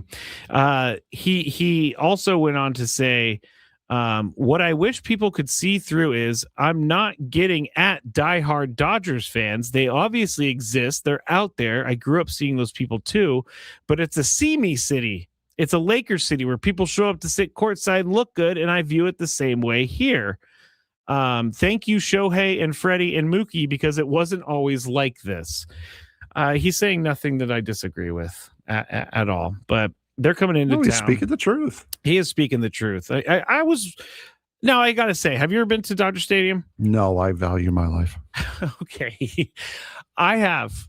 It is one of the worst experiences in regards to getting in and out of that stadium that I've ever had in my life. It's so hard to get to that stadium. It seems like there's one road. You see, that's why you get a media credential. And then you wait out the traffic by just sitting there twiddling your thumbs in the press box. And then you just straight leave. You do just straight leave. And also getting there, you can get the media credential and you can get there very early. Like when I went up to the Angels game last Saturday or whenever it was, I got there at 3 for a 6 or 2 for a 6:40 game. Obviously no traffic whatsoever. It was great. And after I told Sam, if they win, I'm going to go into the clubhouse and I'm going to get sound for you, Sam, for your post-game show. And then I found out it was fireworks night at Angel Stadium, and I was like, Sam. This takes precedence. I need to be out of here before the fireworks are done, because I've done the fireworks traffic before. It is brutal. Absolutely brutal. Anyway. Sorry to all the people sitting in traffic right now. Let's hit on Nick Castellanos here in the final 10 minutes. Also, Adrian Morejon. I don't know how much time Nick Castellanos has left with this team. I do think he's had some decent moments this year, some solid moments, but I also think he's just not a guy who is comfortable doing the start once every 5 days, pinch hit here and there. I don't think he's that guy. I think that he needs to be a guy who's in the lineup every single day. Obviously, that's not going to happen with this team right now. He has one hit in his past 25 at bats, and he's only started the Padres or two of the Padres' 8 games. And Ty France is not doing anything to give him a chance to get into the lineup. Ty France, 2 home runs over the weekend. He's 8 for 23 of the season with a double and 3 home runs total while starting 7 of the past 11 games at first base. So here's another question. Is Gavin Sheets an everyday first baseman? I say no. At the first base spot. He is definitely when he's facing righties. But when Gavin Sheets is facing lefties, Ty France should be in there every single time. And if you're looking at what Ty France has done versus lefties and righties over his career, he's basically the same against righties and lefties. Against righties in his career, he's hit 261, 58 home runs, 735 OPS. Lefties in about... oh man, I'm doing math now. 1,200, I guess, less at bats. He is hitting 265 with an OPS of 740. Or sorry, our right-handed pitcher OPS 735. So he doesn't need to be a platoon guy. He's good enough to face either a righty or a lefty. And we're talking about Ty France. He's also very, very good at defense. And Gavin Sheets has been a lot better at defense at first base than I expected for him to be this early in the year. And Gavin Sheets is also a guy I can see improve as the year goes along, just like he was in left field. So I don't have issues with Gavin Sheets playing first base. But there are times when his lack of experience at first base shows itself. It hasn't been too many times this year, but Ty France is just so good defensively. And he's hitting the ball right now, and he's hitting for power. I don't see how you could take him out of the lineup. And now that we're in a different showtime, I almost called you Chris. Now that we're in a different showtime, Frank, sorry. I was like, let's go to the lineup, but the lineup's not going to be out for like another hour or so. He draws the foul. Sorry. Yeah, it was a foul. But Ty France, to me, right now, needs to be in the lineup every single day at first base. And you either DH Andujar or you DH Gavin Sheets. But that's about it for me right now. France has played very, very well, for sure. And I think Miguel Andujar has been the best of the guys off the bench. So I would move him as the everyday DH. I don't think you've played yourself out of this left-handed, right-handed DH deal. Yeah. So I think Andujar should be getting the bulk of the load as a designated hitter. I think you can move France around the infield, give everyone a day off. Second base too? Yeah, give everyone a day off. You can play third. Andujar can play third base as well. And then you have Gavin Sheets playing first base or in left field to give Ramon Laureano a day off here and there. So I think you've kind of played yourself out of the lefty-righty platoon stuff. Platoon DH as of right now. Yeah, if you're looking at Andujar has been great this year. He is hitting 311. He's got 5 RBIs. He has a 786 OPS. He has no home runs. He's never been a home run hitter, though. Yeah, he's always been a doubles, a gap hitter. And he's a lefty killer. So, but out of all the things we just said, Frank, do we see a spot for Nick Castellanos? Is he... Do you think that he's next up to be DFA'd or at least optioned to the minor leagues, which I don't think he'll accept, as you said earlier? I think it's almost there. But I also think they want to give him a little bit more time. I understand why they would want to give him more time. He's a guy who's used to playing every single day. He's not one of these guys who is used to coming off the bench on a regular basis. So, and as Tony says, it's one of the hardest things to do in baseball. It is to come up as a pinch hitter in sports. Yeah. So I understand why they want to give him more time, but they also kind of need to do what they've done with Campusano in that case, and that's kind of shoehorn some time in for him. Yeah. Make some time if that's going to be the case. And if you're in a spot where you make time for him and he still doesn't perform, then you're kind of hoping that Sungwon Song is ready to go, because he would probably be the guy who goes down. If not, it's Bryce Johnson. But I don't see a way that Castellanos stays on this team for much longer with his contract being what it is. Yeah. And him performing the way he is. I wouldn't be surprised if some sort of sore back happens with Nick Castellanos here in the next couple of weeks, maybe this week. Careful with that, though. You're playing a dangerous game doing that, though. Why? Oh, with the... Yeah, Major League Baseball has cracked down on teams for not. But how can they prove if his back isn't sore? Exactly. But they have been looking at it. Teams have been getting in trouble for improper use of the IL. Huh. I found that weird. Like, my back hurts. You're lying. That's all they can really say, I guess. No, it's not. I meant to say this earlier, but I didn't. When we played the sports standoff, Alex qualified for a chance to win the grand prize this month, a pair of field level seats to Padres Phillies on Memorial Day. I'm cleaning up things. The lunchtime hour, Frank, is that still something that we... Yes, it is. How did I forget that? I'm waiting for the tacos. Where the damn tacos at? This noon lunch hour is brought to you by the Craft Taco, bold flavors at 2 locations, Sorrento Valley and inside Balboa Park's Natural History Museum. Jeremiah is angry that he's 2 hours late. I know. He does sound angry in that clip, too. As long as we're doing this, we're broadcasting live from the Bill House Studios where we know how, and all guests are brought to you by SDCCU. It's not big bank banking, it's better. We're coming to the end of the show. Did we fit everything in, Frank? Oh, I wanted to talk Adrian Morejon real quick, because Adrian Morejon threw 10 of the 11 fastest pitches of his career during his inning of work on Saturday night. He said he does look at the velo because he knows he's throwing it hard, and he is enjoying seeing that he is throwing it hard. Entering the season, 4 of Morejon's 2061 career fastballs had reached triple digits. His career high was 100.7. He has thrown 34 pitches at 100 miles an hour or faster this season. And Saturday, he hit a career high twice. Dude hit 101.7. If you round that up, it's 102.